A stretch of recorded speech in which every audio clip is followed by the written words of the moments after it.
السلام عليكم ورحمة الله وبركاته. أعذني وأنقذني أجرني وسلمي إلهي أبي أمي وأهلي وإخوتي بحرمة خير الأنبياء وخطيبها عليه صلاة الله في كل أمتي على الآل والأصحاب والأم والأبي وأزواجه أولاده كل عترتي وأحبابه والمسلمين جميعهم وأتباعه قولا وفعلا ونيتي صلاة وتسليم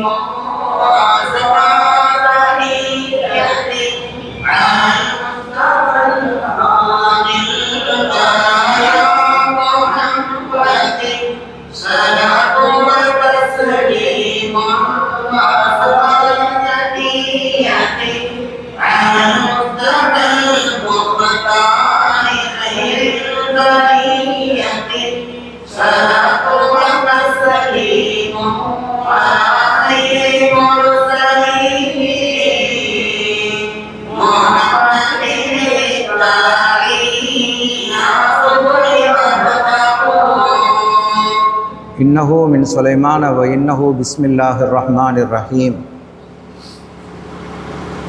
الحمد لله رب العالمين والصلاة والسلام على سيدنا محمد أشرف الأنبياء والمرسلين وعلى آله الطيبين الطاهرين وأصحابه الفائزين ورضي الله عنا معهم برحمته وهو أرحم الراحمين. يا سيدي يا رسول الله خذ بيدي مالي سواك ولا ألوي إلى أحد فأنت نور الهدى في كل كائنة وأنت سر الندى يا خير معتمدي لا وسيلة إلا أنت يا سيدي يا رسول الله صلى الله عليه وسلم. عباد الله رجال الله أعينونا لوجه الله. عباد الله رجال الله أغيثونا لوجه الله. சங்கைக்கும் சிறப்புக்கும் உரிய புனித மஜ்லிஸுல் புகாரி ஷரீஃப் சபையின் ரஜபு மாதம் பிறை 17வது நாள் இன்றைய சிறப்புக்குரிய இந்த மஜ்லிஸில் சமூகம் அளித்து மஜ்லிஸை அலங்காரம் செய்து கொண்டிருக்கக்கூடிய சங்கைக்குரிய உலமா பெருமக்களே, அருமையான ஹாஃபிதுகளே, கண்ணியத்திற்குரிய பெரியோர்களே, சகோதரர்களே, அருமை தாய்மார்களே, சகோதரிகளே, எல்லாம் வல்ல அல்லாஹ் ஜல்லஷானஹு வ தஆலா அவனுடைய பேரருளால் பெருங்கருணையினால் நம்மை அரவணைத்து இகபர வாழ்வின் நல்வளங்கள் அனைத்தையும் நமக்கு வழங்கியருள்வானாக. ஆமீன். நம் உயிரினும் மேலான கண்மணி நாயகம் ஸல்லல்லாஹு அலைஹி வஸல்லம் அவர்களின் அருள் நிறைந்த மஹப்பத்தை நம்முடைய உள்ளங்களிலே, நம்முடைய உயரங்களிலே, நம்முடைய உயர் நாளங்களிலே அல்லாஹ் நிறைத்திடுவானாக. கண்மணி நாயகம் ஸல்லல்லாஹு அலைஹி வஸல்லம் அவர்களுடைய அருள் நிறைந்த ஜியாரத்தை திரும்பவும் தரிசிக்கக்கூடிய நசீபை நமக்கும் நம்மை சார்ந்தோருக்கும் நம் சந்ததிகளுக்கும் அல்லாஹ் வழங்கி அருள்வானாக. ஆமீன். மறுமையிலே கண்மணி நாயகம் ஸல்லல்லாஹு அலைஹி வஸல்லம் அவர்களுடைய ஷஃபாத்தை பெற்ற நற்கூட்டத்தில் அவர்களின் உயர்வான லிவாவுல் ஹம்து என்கிற கொடியின் நிழலிலே உயர்ந்த ஜன்னத்துல் ஃபிர்தௌஸுல் ஆலாவிலே கண்மணி நாயகம் ஸல்லல்லாஹு அலைஹி வஸல்லம் அவர்களின் அருகாமையிலே அவர்களுக்கு ஊழியம் செய்யக்கூடிய உண்மையான தொண்டர்களாக அல்லாஹ் நம்மை கபூல் செய்து கொள்வானாக. ஆமீன். சிறப்புக்குரிய இந்த மஜ்லிஸின் பொருட்டால் நம்முடைய உள்ளங்களிலும் இல்லங்களிலும் தேங்கி இருக்கக்கூடிய தேவைகளை, ஹாஜத்துகளை, நாட்ட தேட்டங்களை அல்லாஹ் நிறைவேற்றி தந்துள்வானாக. வாய்விட்டு சொல்ல முடியாத நோய்களுக்கு ஆட்பட்டு போயிருக்கக்கூடிய நம்முடைய நண்பர்கள், உறவினர்கள், சகோதரர்கள், சகோதரிகள், தாய்மார்கள், இன்னும் யார் யாரெல்லாம் என்னென்ன விதமான நோய்களுக்கு ஆட்பட்டு போயிருக்கிறோமோ நம்முடைய உடல் பிணிகள், உள்ள பிணிகளை அல்லாஹ் சுகப்படுத்துவானாக. வாழும் காலமெல்லாம் நற்சுகத்துடன் வாழ்ந்து வல்ல இறைவனை சிறப்பாக சென்றடைய அல்லாஹ் நமக்கு தௌஃபீக் செய்தல்வானாக. ஆமீன். அன்பு நிறைந்த பெருமக்களே, அல் இமாம் அபு அப்துல்லா முஹம்மது பின் இஸ்மாயில் அல் புகாரி ரலியல்லாஹு அன்ஹு புனிதம் நிறைந்த அல் ஜாமிஉ ஸஹீஹ் புகாரி ஷரீஃப் கிரந்தத்திலே அதனுடைய 17வது ஜுஸு 17வது பாகத்தில் இன்றைக்கு இந்த மஜ்லிஸிலே நாம் ஓதிய அந்த ஹதீஸுகளில் கடந்த சில தினங்களாகவே இஸ்லாம் சந்தித்த யுத்தகலங்களை குறித்து ஓதப்பட்டு வருகிறது. இன்றைக்கும் அது தொடர்ந்திருக்கிறது. இஸ்லாம் என்றாலே சாந்தி என்பதுதான் பொருள். அமைதி மார்க்கம் இஸ்லாம். தன் பெயரிலேயே அமைதியையும் சாந்தியையும் சமாதானத்தையும் கொண்டது இஸ்லாம். அந்த சமத்துவத்தையும் சமாதானத்தையும் நிலைப்படுத்துவதற்காக வந்தவர்கள் கண்மணி நாயகம் ஸல்லல்லாஹு அலைஹி வஸல்லம் அவர்கள். எதிரிகளுக்கு கூட ஊறு விளைவிக்காதவர்கள். அப்படிப்பட்ட அருமை நாயகம் ஸல்லல்லாஹு அலைஹி வஸல்லம் அவர்களே கூட யுத்தகலத்தை சந்திக்க வேண்டிய ஒரு நிலையை, நிர்பந்தத்தை இந்த சமூகம் அவர்களுக்கு ஏற்படுத்திவிட்டது. நாயகம் ஸல்லல்லாஹு அலைஹி வஸல்லம் அவர்கள் போர் புரிய வேண்டும் என்று நினைத்ததில்லை, யுத்தகலங்களுக்கு செல்ல வேண்டும் என்று நினைத்ததில்லை, எதிரிகளோடு சமராட வேண்டும் என்று நினைத்ததில்லை. ஆனால் அவர்களின் மீது போர் திணிக்கப்பட்டது, யுத்தம் அவர்கள் மீது திணிக்கப்பட்டது. அந்த சூழலிலே தான் கண்மணி நாயகம் ஸல்லல்லாஹு அலைஹி வஸல்லம் அவர்கள் அப்படி ஒரு யுத்தம் என்று வருகிற போது அந்த யுத்தத்தை எதிர்கொள்வதற்கும் தயாராக இருந்தார்கள். கண்மணி ஸல்லல்லாஹு அலைஹி வஸல்லம் அவர்கள் பொறுமையின் புறப்பிடம்தான், சகிப்புத்தன்மையினுடைய ஊற்றிடம்தான், சமாதானத்தின் தூதுவர் தான். ஆனால் உரிமையை நிலைநாட்ட வேண்டிய அவசியம் வருகிற போது அதற்காக அருமை நாயகம் ஸல்லல்லாஹு அலைஹி வஸல்லம் அவர்கள் யுத்தகலத்தை சந்திக்க வேண்டும் என்கிற ஒரு அவசியம் நிலை ஏற்பட்டாலுமே கூட அதற்கும் தயாராகத்தான் இருந்தார்கள். அப்படி அவர்கள் மீது திணிக்கப்பட்டது தான் யுத்தகலங்கள். ஒரு 13 ஆண்டு காலம் மக்காவிலே மாநபி ஸல்லல்லாஹு அலைஹி வஸல்லம் அவர்கள் வாழ்ந்தார்கள். நபித்துவத்தினுடைய பிரகடனத்திற்கு பிறகு நபியாகவே பிறந்த பெருமான் ஸல்லல்லாஹு அலைஹி வஸல்லம் அவர்கள் நபித்துவத்தினுடைய பிரகடனத்திற்கு பிறகு 13 ஆண்டு காலம் மக்காவிலே வாழுகிறார்கள். சொல்ல முடியாத இன்னல்கள், சோதனைகள், கஷ்டங்கள், துன்பங்கள், துன்புறுத்தல்கள் இவற்றையெல்லாம் சகித்து கொண்டு அருமை நாயகம் ஸல்லல்லாஹு அலைஹி வஸல்லம் அவர்கள் வாழ்ந்தார்கள். ஊரை விட்டு ஒதுக்கி வைக்கப்பட்டார்கள். யாரை? அந்த மக்காவினுடைய நாட்டாமை குடும்பம் அப்துமனாப் ரலியல்லாஹு அன்ஹு, ஹாஷிம் ரலியல்லாஹு அன்ஹு, அப்துல் முத்தலிப் ரலியல்லாஹு அன்ஹு என்று எந்த பரம்பரை அந்த மக்காவினுடைய நாட்டாமையாக ஊர் தலைமையாக இருந்தார்களோ அந்த குடும்பத்திலே வந்த பாரம்பரியம் மிகுந்த பெருமானார் முஹம்மது ரசூலுல்லாஹி ஸல்லல்லாஹு அலைஹி வஸல்லம் அவர்களை ஊரை விட்டு அனுப்புகிறார்கள், ஊரை விட்டு ஒதுக்கி வைக்கிறார்கள். ஷுஅபே அபீ தாலிபிலே ஒதுங்கி வாழ்ந்தார்கள். அப்படியெல்லாம் பல கஷ்டங்களை அனுபவித்த பெருமானார் ஸல்லல்லாஹு அலைஹி வஸல்லம் அவர்கள் இன்னும் கூட கஷ்டங்கள் அனுபவிக்க தயார்.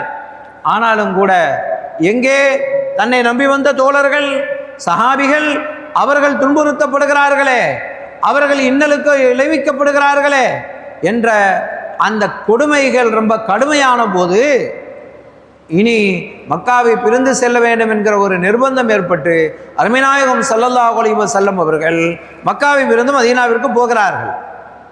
அப்படி போனால் சென்ற இடத்திலே நிம்மதியாக இருக்கிறார்கள்.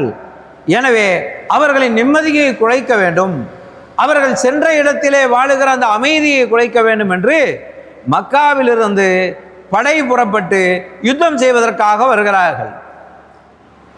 2 கூட்டம் அல்லாஹ் குர்ஆன் ஷரீஃபிலே சொல்லுவான், ஒய்தி எய்துக்குமுல்லாஹு யஹதத்தாயிஃபத்தைன், அல்லாஹ் 2 கூட்டத்தாரில் ஒரு கூட்டத்தை உங்களுக்கு வசப்படுத்தி தருகிறேன் என்று அல்லாஹ் வாக்குறுதி கொடுத்தான் கண்மணி ஸல்லல்லாஹு அலைஹி வஸல்லம் அவர்களிடத்தில்.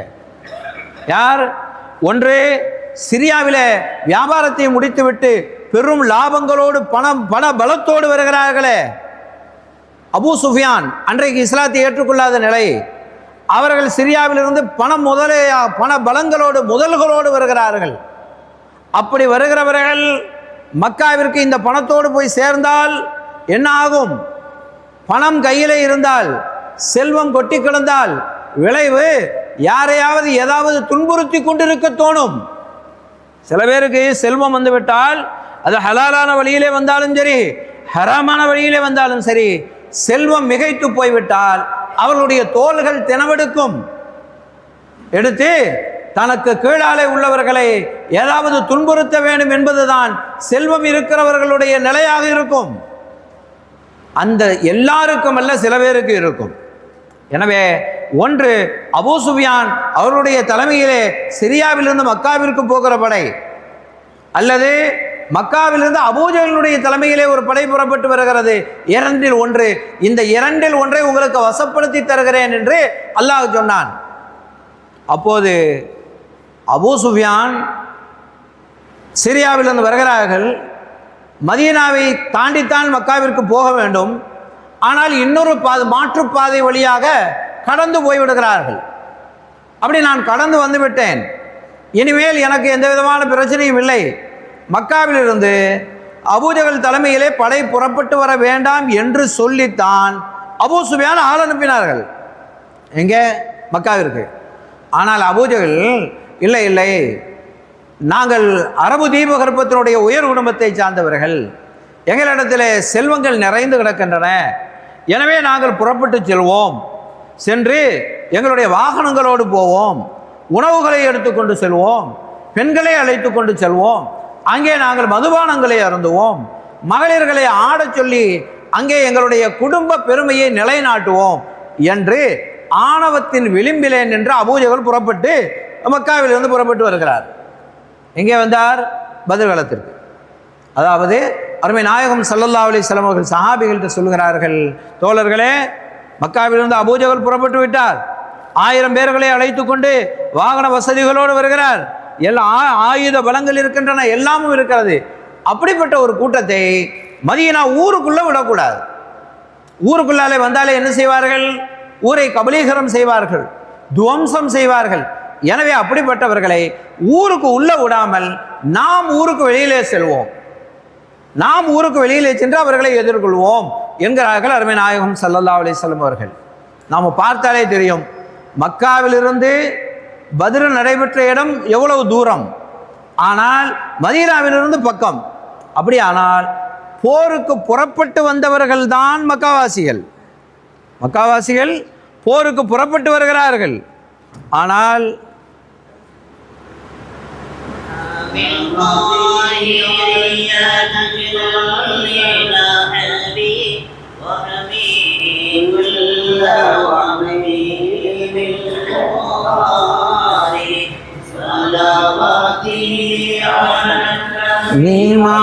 سلامي وهو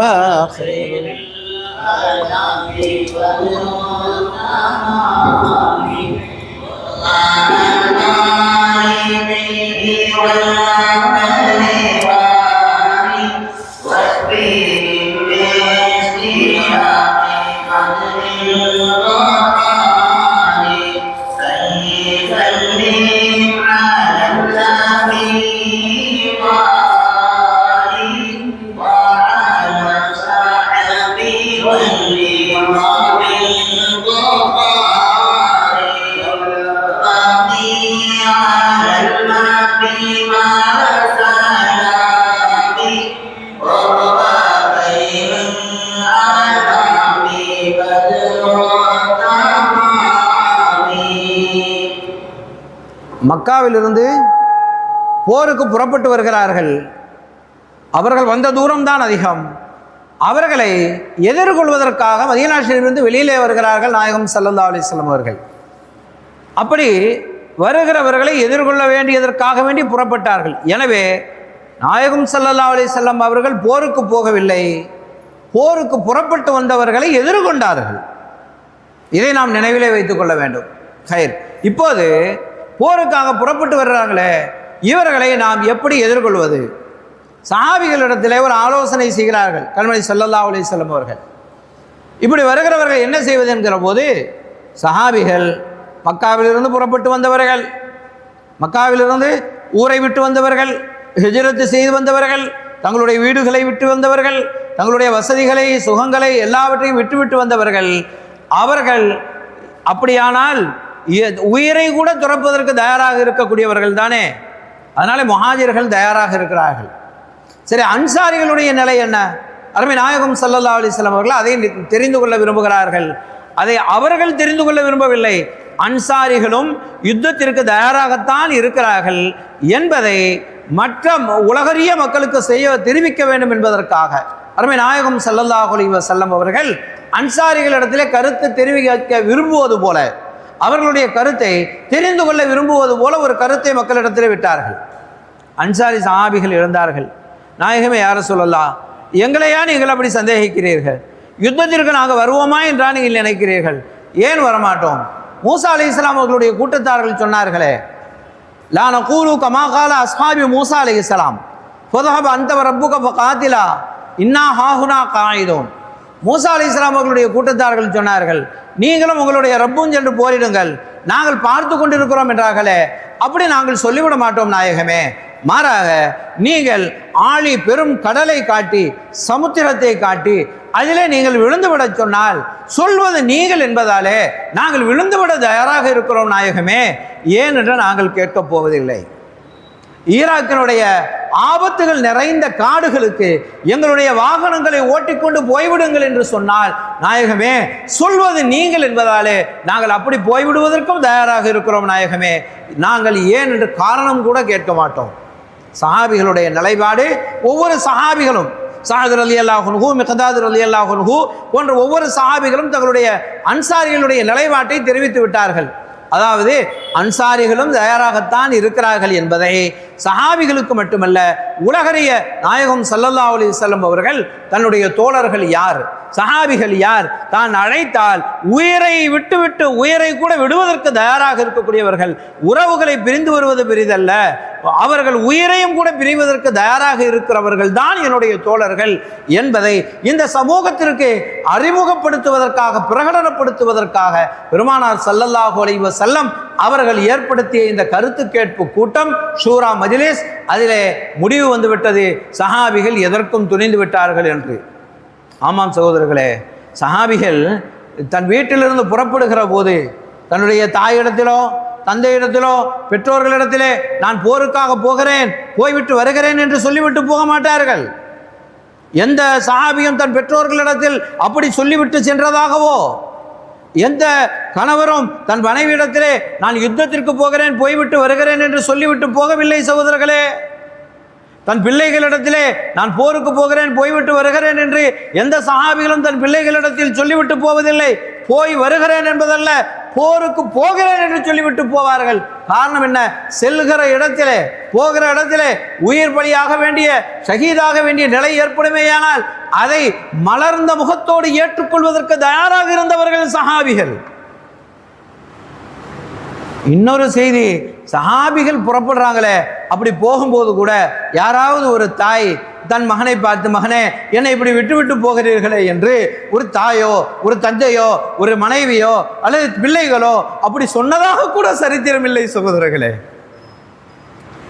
போருக்கு போகிறார்கள், ஏதோ வீட்டை விட்டு போனார்கள், வெளியூருக்கு போகிறார்கள், வியாபாரத்தை முடித்து விட்டு திரும்ப வருவார்கள் என்கிற கோணத்தில் அல்ல, போருக்கு போகிறார்கள். கடைசியாக இப்போது பார்ப்பது கடைசியாக கூட இருக்கலாம்.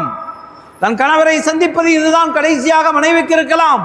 தன் பிள்ளையை சந்தித்தது இதுதான் கடைசியாக பெற்றோர்களுக்கு இருக்கலாம். தன் தகப்பனை சந்திப்பது இதுதான் கடைசி என்று பிள்ளைகளுக்கு இருக்கலாம். ஆனாலும் கூட அப்படி வழி அனுப்பி வாசலுக்கு வருகிற போது கூட ஒருவேளை திரும்பி வந்தால் வந்துவிடட்டும் என்கிற எண்ணம் எந்த சஹாபிக்கும், சஹாபிகளிலே குழந்தைகளுக்கு கூட இல்லை சகோதரர்களே. இன்னும் சொல்ல போனால் அருமை நாயகம் ஸல்லல்லாஹு அலைஹி வஸல்லம் அவர்கள் யுத்தத்திற்காக ஆட்களை அழைக்கிறார்கள். ஒரு வீட்டிலிருந்து ஒரு ஆண் வர வேண்டும், ஒரு வீட்டில் 2 பேர் இருந்தால் ஒருவர் வர வேண்டும் என்கிற போது ஒரு வீட்டிலே தந்தை மகன் 2 பேர், சஅத் இப்னு ஹைதமா ரலியல்லாஹு அன்ஹு, சஅத் ரலியல்லாஹு அன்ஹு அவர்களுடைய தந்தை ஹைதமா ரலியல்லாஹு அன்ஹு, 2 பேருக்கு மத்தியிலே போட்டி நடக்கிறது. மகன் சஅத் ரலியல்லாஹு அன்ஹு சொல்கிறாங்க தந்தையை பார்த்து, தந்தையே நான் வாலிபன், ஆயுதமேந்தி போர் புரிக்கிற அளவிற்கான பராக்கிரமம் எனக்கு உண்டு, உடலிலே வலிமை இருக்கிறது, எனவே நான் போருக்கு போகிறேன், நீங்கள் வயோதிகர் முதியவர், எனவே நீங்கள் வந்து சிரமப்பட வேண்டாம், நீங்கள் வீட்டிலே இருங்கள் என்கிறார்கள். சஅத் ரலியல்லாஹு அன்ஹு தகப்பன் ஹைதமா ரலியல்லாஹு அன்ஹு சொல்கிறார்கள், இல்லை மகனே, நீ வாலிபன், அடுத்தடுத்து போர்கள் நிகழலாம், போர் மூலலாம், அதிலே கூட கலந்து கொள்வதற்கான வாய்ப்புகள் உனக்கு கிடைக்கலாம். ஆனால் நான் அப்படியல்ல, வயோதிகன், முதிய வயதால் முதிர்ந்தவன், எங்கே இயற்கை மரணம் ஏற்பட்டு தன் வீட்டிலே மௌத்தாகி விடுமோ என்று பயந்தார்கள் சஹாபிகள். அதாவது ஒரு யுத்தத்திற்கு சென்று அல்லாஹுக்காக, அல்லாஹுடைய ரசூலுக்காக கலிமத்து தௌஹீத் லா இலாஹ இல்லல்லாஹ் முஹம்மதுர் ரசூலுல்லாஹ் என்கிற அந்த உயர்ந்த துவஜத்தை நிலைநாட்டுவதற்காக செல்லுகிற யுத்தத்தில் தங்களுடைய உடல்கள் எல்லாம் ரணப்படுத்தப்பட்டு உயிரிழந்தாலும் கூட அப்படி ஒரு சூழ்நிலை வந்தால் வரட்டும், அதை விட்டுவிட்டு இயற்கை மரணம் ஏற்பட்டு விடக்கூடாது என்பதிலே சஹாபிகள் மிக கவனமாக இருந்தார்கள். இன்றைக்கு ஓதப்பட்ட பாடத்தில் மூத்தா யுத்தகலம் பற்றி சொல்லப்பட்டிருக்கிறது. மூத்தா யுத்தகலத்தில் 3 தளபதிகள் அருமை நாயகம் ஸல்லல்லாஹு அலைஹி வஸல்லம் அவர்கள் படைக்கு தளபதிகளை நியமித்து அனுப்புகிறார்கள். ஸைத் இப்னு ஹாரிஸா ரலியல்லாஹு அன்ஹு அவர்கள் ஷஹீதாக்கப்பட்டால், ஜாஃபர் இப்னு அபீ தாலிப் ரலியல்லாஹு அன்ஹு அவர்கள் ஷஹீதாக்கப்பட்டால், அப்துல்லாஹ் இப்னு ரவாஹா ரலியல்லாஹு அன்ஹு அவர்களும் ஷஹீதாக்கப்பட்டால் உங்களிலே ஒரு தளபதியை நீங்களாக தேர்ந்தெடுத்துக் கொள்ளுங்கள் என்று சொல்லி அனுப்புகிறார்கள். அப்படியானால் ஸைத் இப்னு ஹாரிஸா ரலியல்லாஹு அன்ஹு ஷஹீதாக்கப்படுவது உறுதி, ஜாஃபர் இப்னு அபீ தாலிப் ரலியல்லாஹு அன்ஹு ஷஹீதாக்கப்படுவார்கள் என்பது உறுதி, அப்துல்லாஹ் இப்னு ரவாஹா ரலியல்லாஹு அன்ஹு ஷஹீதாக்கப்படுவார்கள். இந்த 3 பேரும் அந்த யுத்த காலத்திலே ஷஹீதாக்கப்படுவார்கள் என்பது தெரியும். யாருக்கு? மற்றவர்களுக்கல்ல, அவர்களுக்கே தெரியும், அவர்களுக்கே தெரியும். அப்படி தெரிந்திருந்தும் கொடியை உயர்த்தி கொண்டு சென்றார்களே, அல்லாஹ்வினுடைய பாதைகளே, அல்லாஹ்வினுடைய ரசூலுடைய பாதைகளே சென்று உயிர் துறப்பதற்கு துணிந்தார்களே, அவர்கள் சஹாபிகள். ஜாஃபர் இப்னு அபீ தாலிப் ரலியல்லாஹு அன்ஹு அவர்களுடைய 2 கைகளும் துண்டிக்கப்பட்டு அவர்களுடைய கீழே விழுந்து கிடக்கிறார்கள். அந்த நேரத்தில் ஒரு சஹாபி வந்து கொஞ்சம் தண்ணீரை எடுத்து அவர்கள் வாயிலை ஊற்றுவதற்காக, உடலெல்லாம் இரத்தம் சிந்தி, 2 கைகளையும் இழந்துவிட்ட நிலையில் இரத்தம் சிந்தி உயிருக்கு போராடி கொண்டிருக்கிற அந்த கடைசி வினாடி நேரம் அவர்களின் நாவை நனைத்துக் கொள்வதற்கு தண்ணீர் கொடுக்க முயல்கிறார்கள். ஒரு சஹாபி சையதுனா ஜாஃபர் இப்னு அபீ தாலிப் ரலியல்லாஹு அன்ஹு தலையசைத்து மறுத்து விட்டாங்க, வேணாம், தண்ணி வேணாம் வேணாங்கிறாங்க. இல்லை, கொஞ்சம் குடித்துக் கொள்ளுங்கள், நரம்புகளை நனைத்துக் கொள்ளுங்கள். ஜாஃபர் இப்னு அபீ தாலிப் ரலியல்லாஹு அன்ஹு என்ன சொன்னாங்க தெரியுமா? இல்லை, நான் இன்றைக்கு நோன்பு வைத்திருக்கிறேன், இன்னைக்கு நான் நோன்பு வைத்திருக்கிறேன். யுத்த காலத்திற்கு வரும்போது நோன்போடு வந்தவர்கள் சஹாபிகள். அதில் ஜாஃபர் இப்னு அபீ தாலிப் ரலியல்லாஹு அன்ஹு என்ன காரணம் சொன்னாங்க தெரியுமா சகோதரர்களே? எப்போது ஒயின் குத்தில ஜாபிர் இப்னு அபீ தாலிப் ஷஹீதாக்கப்பட்டால் என்று பெருமானார் ஸல்லல்லாஹு அலைஹி வஸல்லம் அவர்கள் என்னரும் தலைவர் எம்பெருமானார் ஸல்லல்லாஹு அலைஹி வஸல்லம் அவர்கள் சொன்னார்களோ அப்போதே எனக்கு தெரியும் அந்த மூத்தா யுத்த களத்திலே நான் ஷஹீதாக்கப்படுவேன் என்று தெரியும். அப்படி நான் ஷஹீதாக்கப்படுகிற போது என் உடலிலிருந்து உயிர் பிரிகிற போது நான் நோன்பாக இருக்க வேண்டும் என்று நியத்து செய்து யுத்த களத்தில் நான் நோன்போடு இருந்தேன் என்கிறார்கள் ஜாபிர் இப்னு அபீ தாலிப் ரலியல்லாஹு அன்ஹு. அப்படி உயிர் துறப்பதை துணிச்சலாக ஏற்றுக்கொண்டு வருகிறவர்கள். அப்படி 3 தளபதிகளும் ஷஹீதாகிவிட்டதற்கு பிறகு 4வதாக ஒரு தளபதி காலித் இப்னு வலீத் ரலியல்லாஹு அன்ஹு அவர்களை மக்கள் அவர்களாக தளபதி போர் வீரர்களாக தேர்ந்தெடுக்கிறார்கள். அடுத்த தளபதி இவங்கன்னு. கண்மணி ஸல்லல்லாஹு அலைஹி வஸல்லம் அவர்கள் மதீனா ஷரீஃபிலே மஸ்ஜித் நபவியிலே இருக்கிறார்கள். அங்கே மூத்தா யுத்தம் ரோமிலே நடக்கிறது. என்ன நடக்கிறது? மஸ்ஜித் நபவியிலே இருந்து கொண்டு நேர்முக வர்ணனை, ரன்னிங் கமெண்ட்ஸ் கண்மணி ஸல்லல்லாஹு அலைஹி வஸல்லம் சொல்லிக் கொண்டிருக்கிறார்கள். ஸெய்த் இப்னு ஹாரிஸா ரலியல்லாஹு அன்ஹு கொடி பிடித்திருக்கிறார்கள். அவர்கள் ஷஹீதாக்கப்படுகிறார்கள். ஜாபிர் இப்னு அபீ தாலிப் ரலியல்லாஹு அன்ஹு கொடி பிடித்திருக்கிறார்கள். அவர்கள் ஷஹீதாக்கப்படுகிறார்கள். அப்துல்லாஹ் இப்னு ரவாஹா ரலியல்லாஹு அன்ஹு கொடி பிடிக்கிறார்கள். அவர்கள் ஷஹீதாக்கப்படுகிறார்கள்.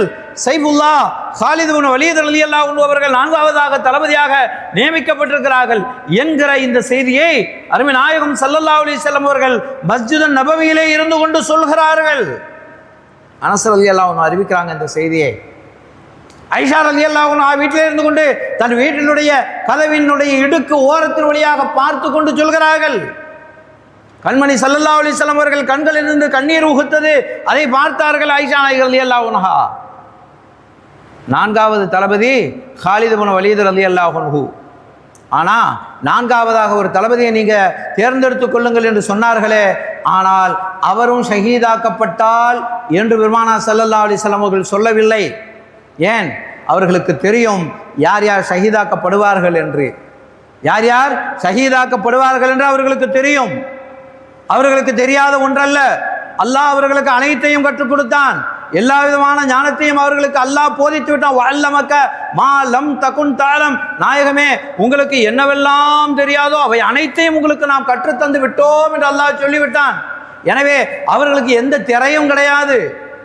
எல்லாவற்றையும் அவர்களே சொல்லிக் கொண்டிருக்கிறார்கள். அதனால யார் ஷஹீதாகுவார்கள் என்பதையும் சொல்கிறார்கள், யார் போர்க்களத்தில் ஷஹீதாக மாட்டார்கள் என்பதையும் சொல்கிறார்கள். பத்ர் யுத்த களத்தில் நாளைக்கு இந்த இடத்தில் அபூஜஹல் இந்த இடத்திலே விழுந்து கிடப்பான் சொல்லவில்லையா? அபூஜஹல் கொல்லப்படுவான் என்பதை மட்டுமல்ல, அதை மட்டுமல்ல, விழுந்து கிடக்கிற இடத்தையும் சொல்கிறார்கள். இன்னல்லாஹ இன்தஹு இல்முஸ் ஸாஅ வ யுனஸ்ஸிலுல் கைர் வ யஅலமு மா ஃபில் அர்ஹாம் வ மா தத்ரி நஃப்சுன் மாதா தக்ஸிபு கதா வ மா தத்ரி நஃப்சுன் பி ஐயி அர்லின் தமூத்.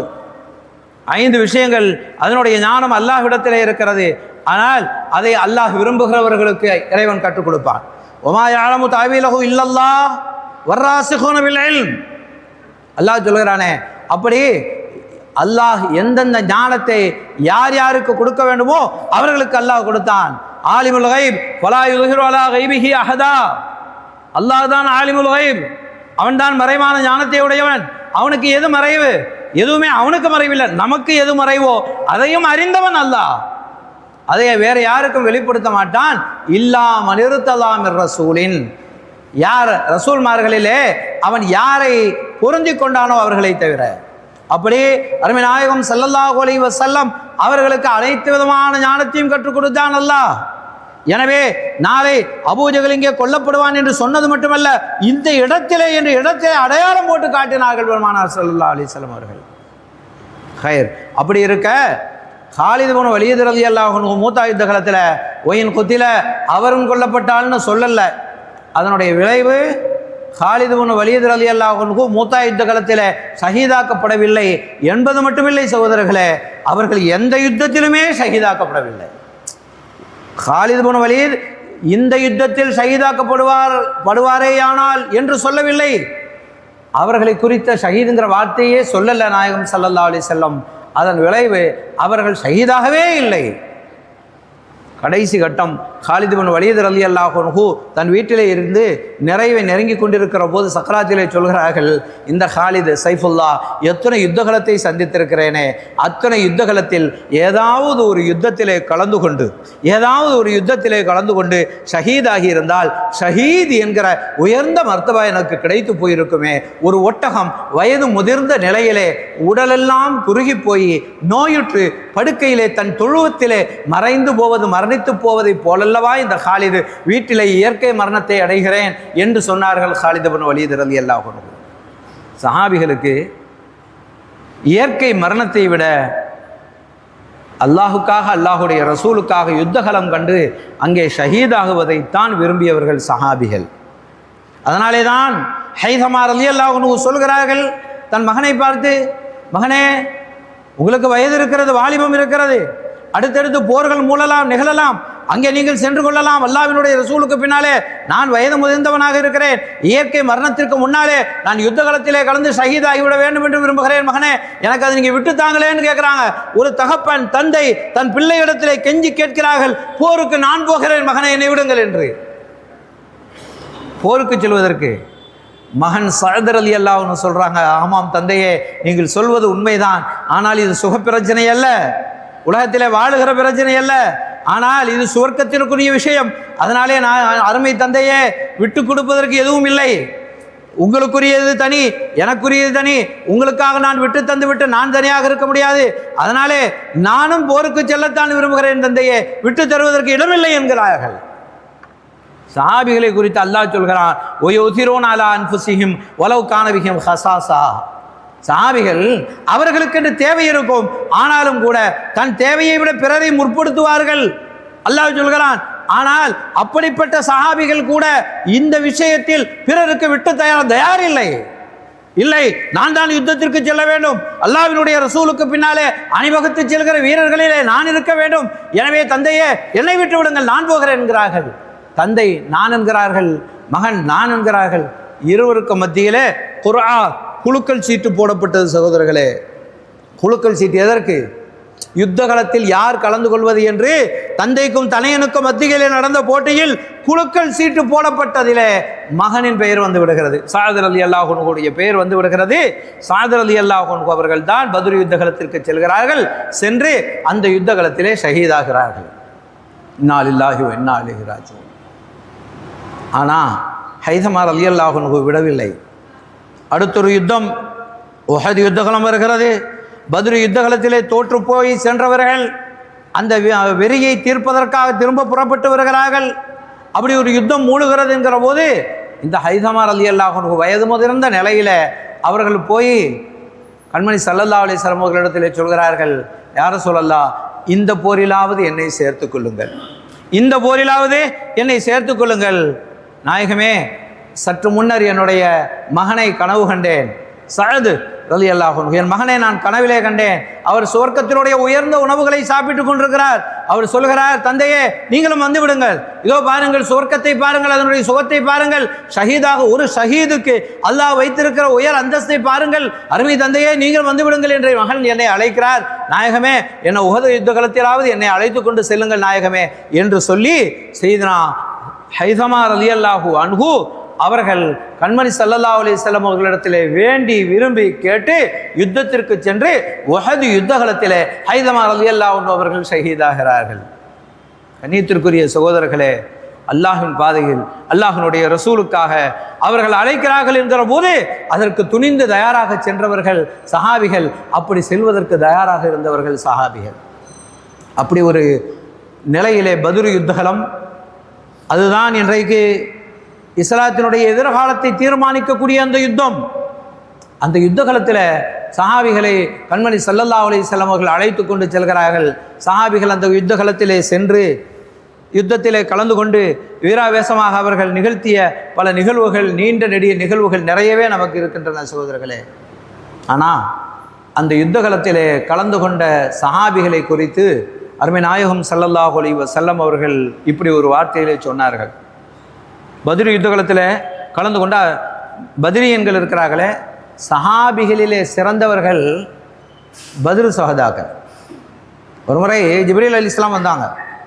நாயகம் ஸல்லல்லாஹு அலைஹி வஸல்லம் அவர்களிடத்திலே கேட்கிறார்கள், யார சொல்லலாம், பத்ரீன்களை குறித்து நீங்கள் என்ன சொல்கிறீர்கள், பத்ர் சஹாபிகளை குறித்து நீங்கள் என்ன சொல்கிறீங்க? கண்மணி ஸல்லல்லாஹு அலைஹி வஸல்லம் அவர்கள் சொன்னார்கள், அவர்கள் முஸ்லீம்களிலேயே சிறந்தவர்கள் என்று சொன்னார்கள். முஸ்லீம்களிலேயே சிறந்தவர்கள் பத்ர் சஹாபிகள். பத்ர் சுஹதாக்கள் மட்டுமல்ல, பத்ர் சஹாபிகள், பத்ரில் கலந்து கொண்டவர்களே, அவர்கள் முஸ்லீம்களிலேயே சிறந்தவர்கள் என்றார்கள். சையதுனா ஜிப்ரீல் அலைஹிஸ்ஸலாம் அவர்கள் சொன்னார்கள், ஆமாம் நாயகமே, அப்படித்தான் பத்ரிலே கலந்து கொண்ட மலக்குகளும் எங்களிலே அப்படித்தான். பத்ர் யுத்த காலத்திலே மலக்குகள் கலந்து கொண்ட 3000 என்றும் 5000 என்றும் அல்லாஹ் குர்ஆன் ஷரீஃபிலே சொல்கிறானே, வெள்ளை தலைப்பாகை கட்டி கொண்டு வந்தார்கள் என்று.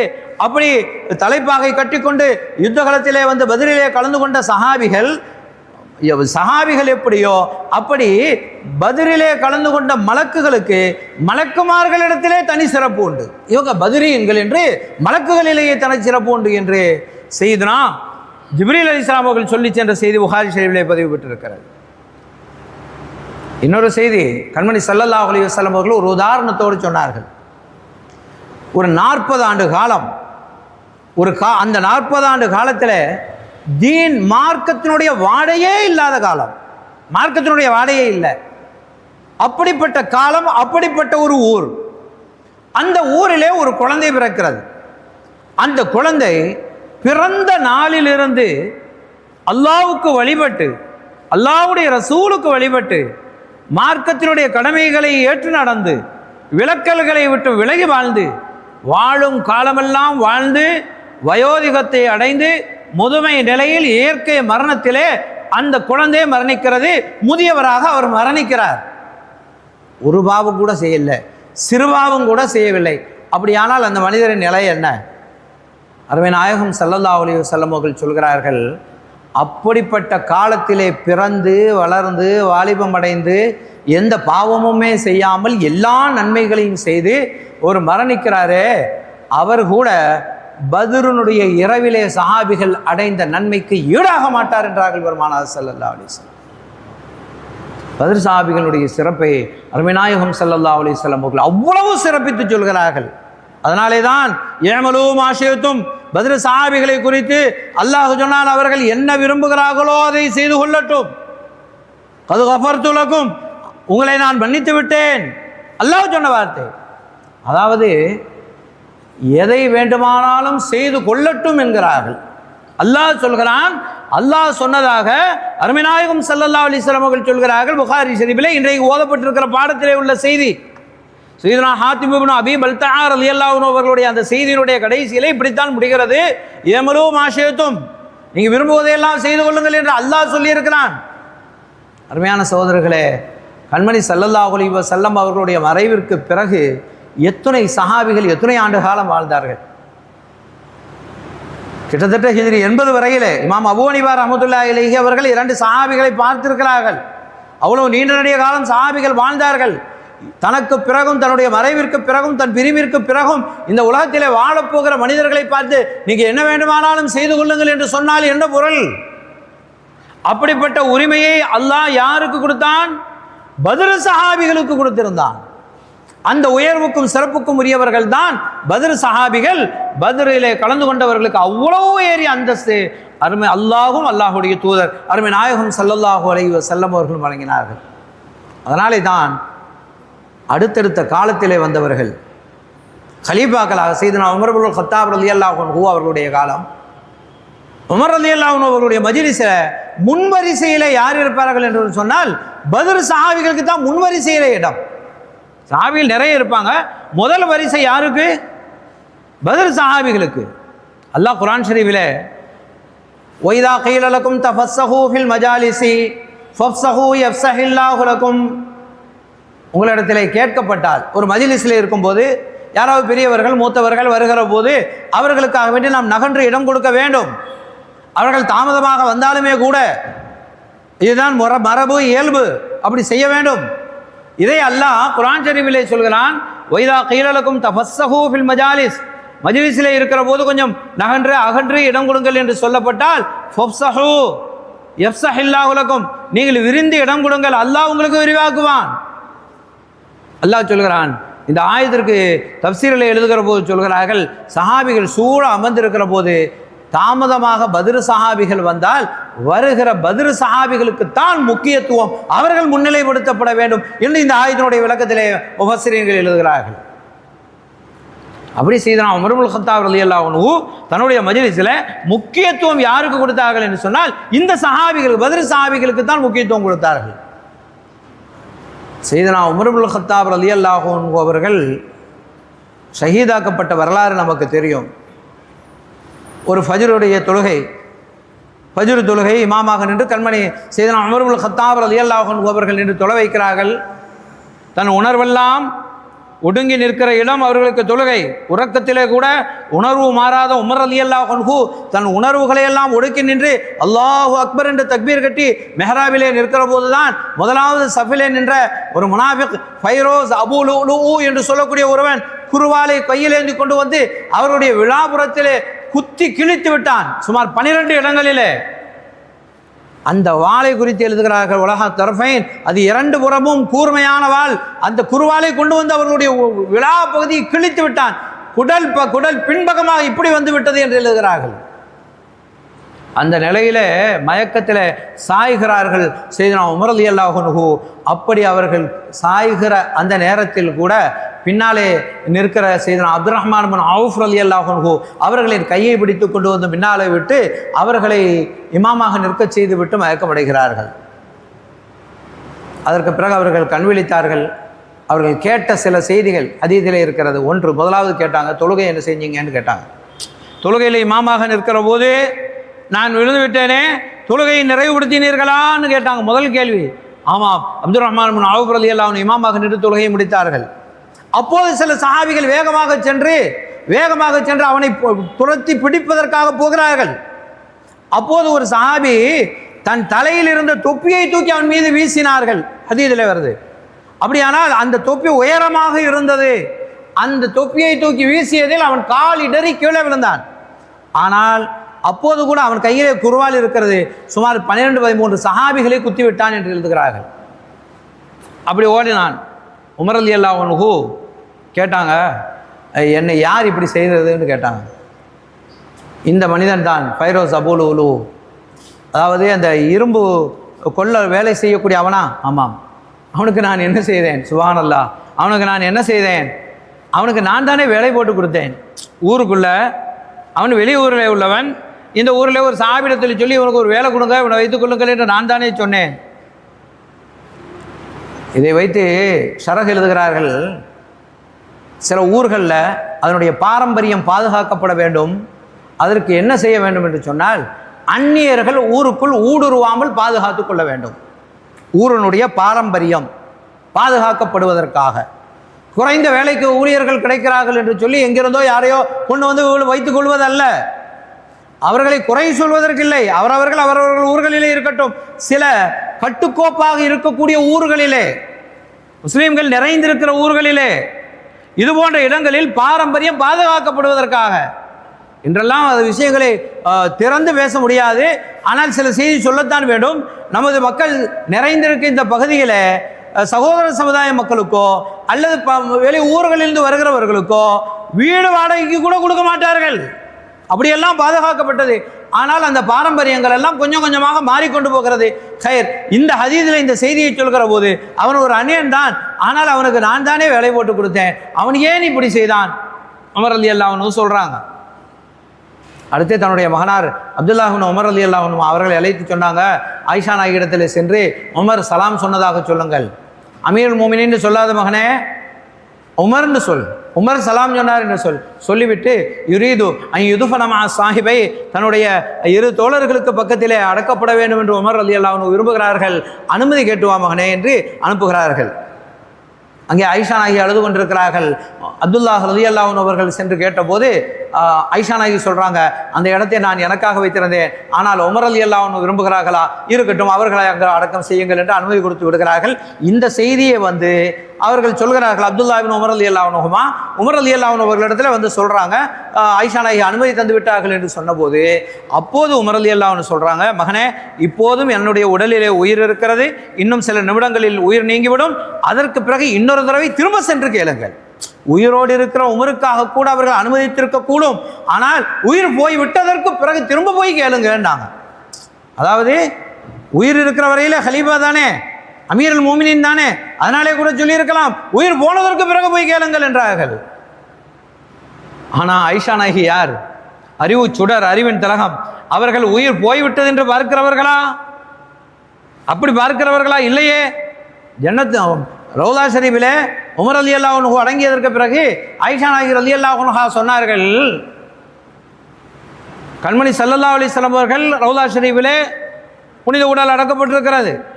பக்கத்திலே அபூபக்கர் சித்திக் ரலியல்லாஹு அன்ஹு.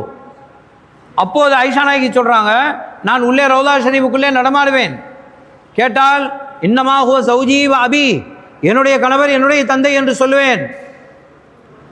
ஃபலம்மா யுதுவன மாஹு உமர் ரலியல்லாஹு அன்ஹு, எப்போது உமர் ரலியல்லாஹு அன்ஹு அவர்கள் அங்கே அடக்கப்பட்டார்களோ அதற்கு பிறகு ஃபவல்லாஹி மா தகல்து இல்லா வான மஸ்தூதத்துன் அலைய சியாபி, உமர் ரலியல்லாஹு அன்ஹு அடக்கப்பட்டதற்கு பிறகு என்னுடைய ஆடைகளாலே நான் என்னை இழுத்து போர்த்தி கொண்டவராகவே தவிர நான் உள்ளே நுழையவில்லை. ஏன்? அதையும் சேர்த்தே சொல்கிறார்கள், ஹயா அம்மின் உமர், உமர் ரலியல்லாஹு அன்ஹு இது கொண்ட வெட்கத்தால். இந்த ஹதீஸை சில பேர் சொல்கிறாங்க தவறாக ஒரு வார்த்தையை விட்டு விட்டு, அதாவது பெண்கள் ஜியாரத்திற்கு போகக்கூடாது என்று சொல்லி இந்த ஹதீஸையே சொல்கிறார்கள்.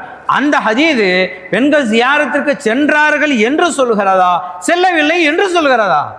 ஆயிஷா நாயகி ஜியாரத்திற்கு சென்றதை சொல்கிறார்கள். ஃபவல்லாஹி மா தகல்து இல்லா வஅன மஸ்தூதத்துன் அலைய சியாபி, நான் என் ஆடைகளால் இழுத்தி போர்த்து கொண்டவளாகவே தவிர நுழையவில்லை என்றால் ஆடைகளால் என்னை போர்த்தி கொண்டு உள்ளே நுழைந்தேன் என்று பொருள். அதற்கு அப்படி போனேன், ஜியாரத்தை செய்தேன் என்று தானே சொல்கிறார்கள்.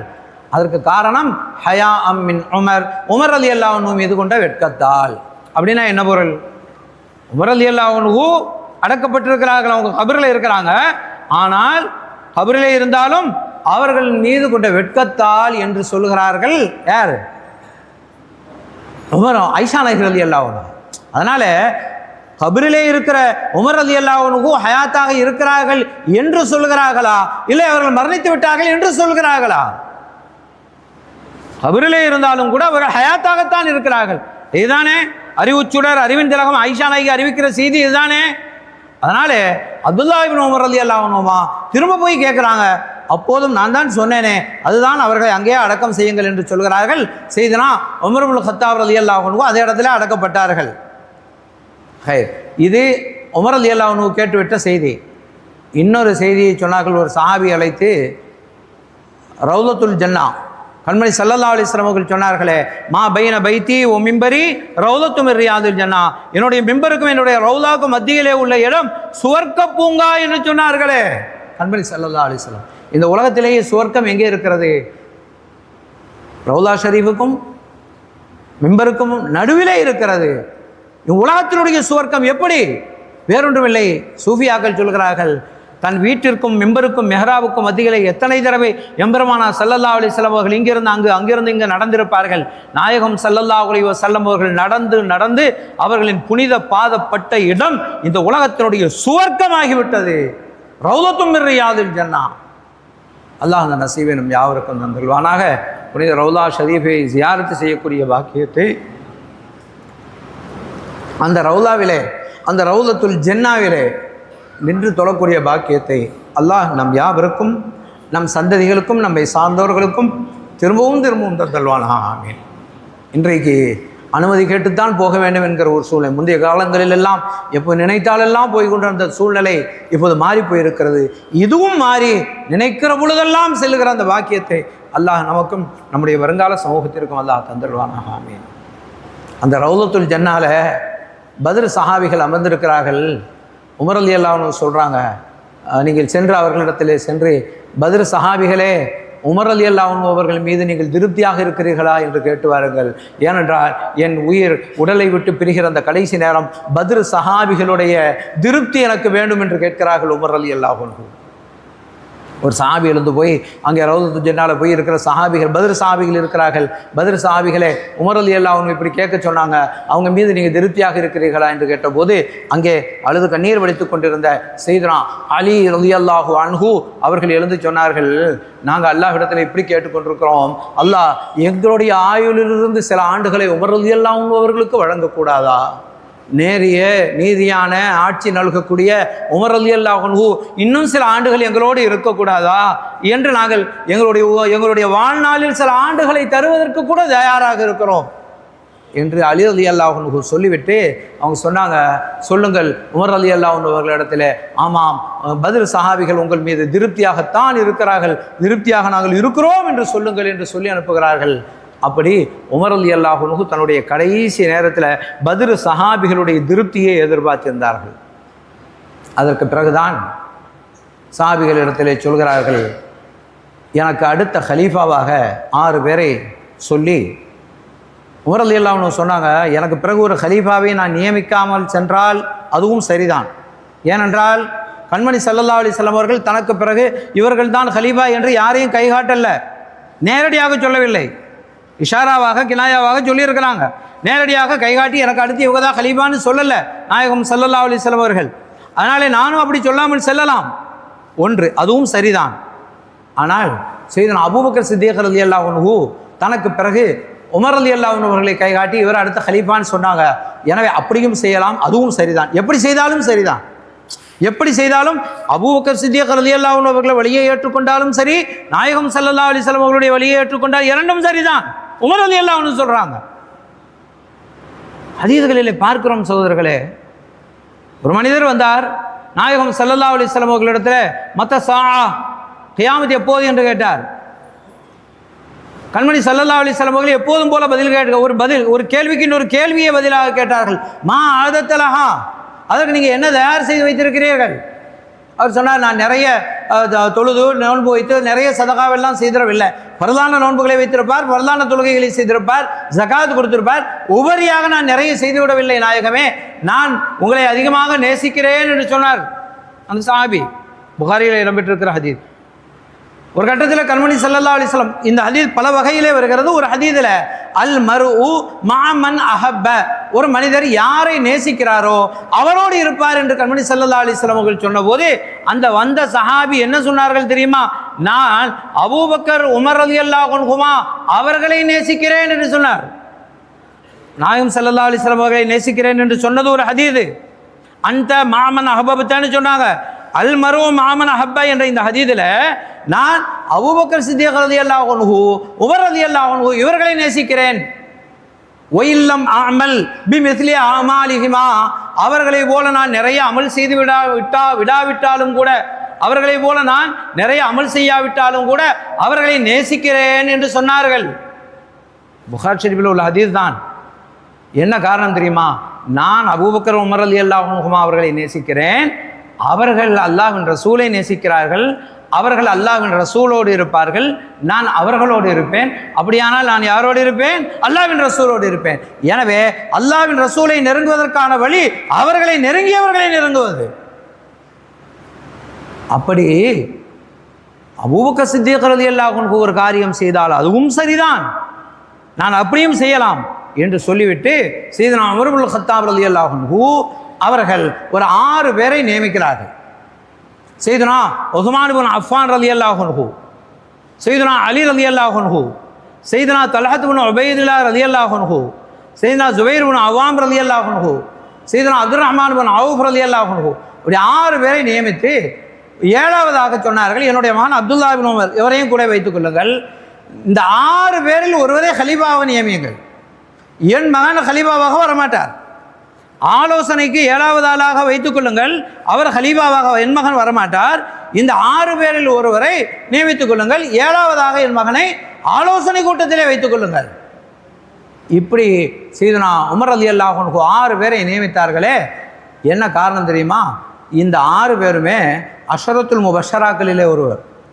நாயகம் ஸல்லல்லாஹு அலைஹி வஸல்லம் அவர்களால் சுவர்க்கத்தை கொண்டு நன்மாராயம் சொல்லப்பட்ட அந்த 10 பேரிலே இவர்கள்.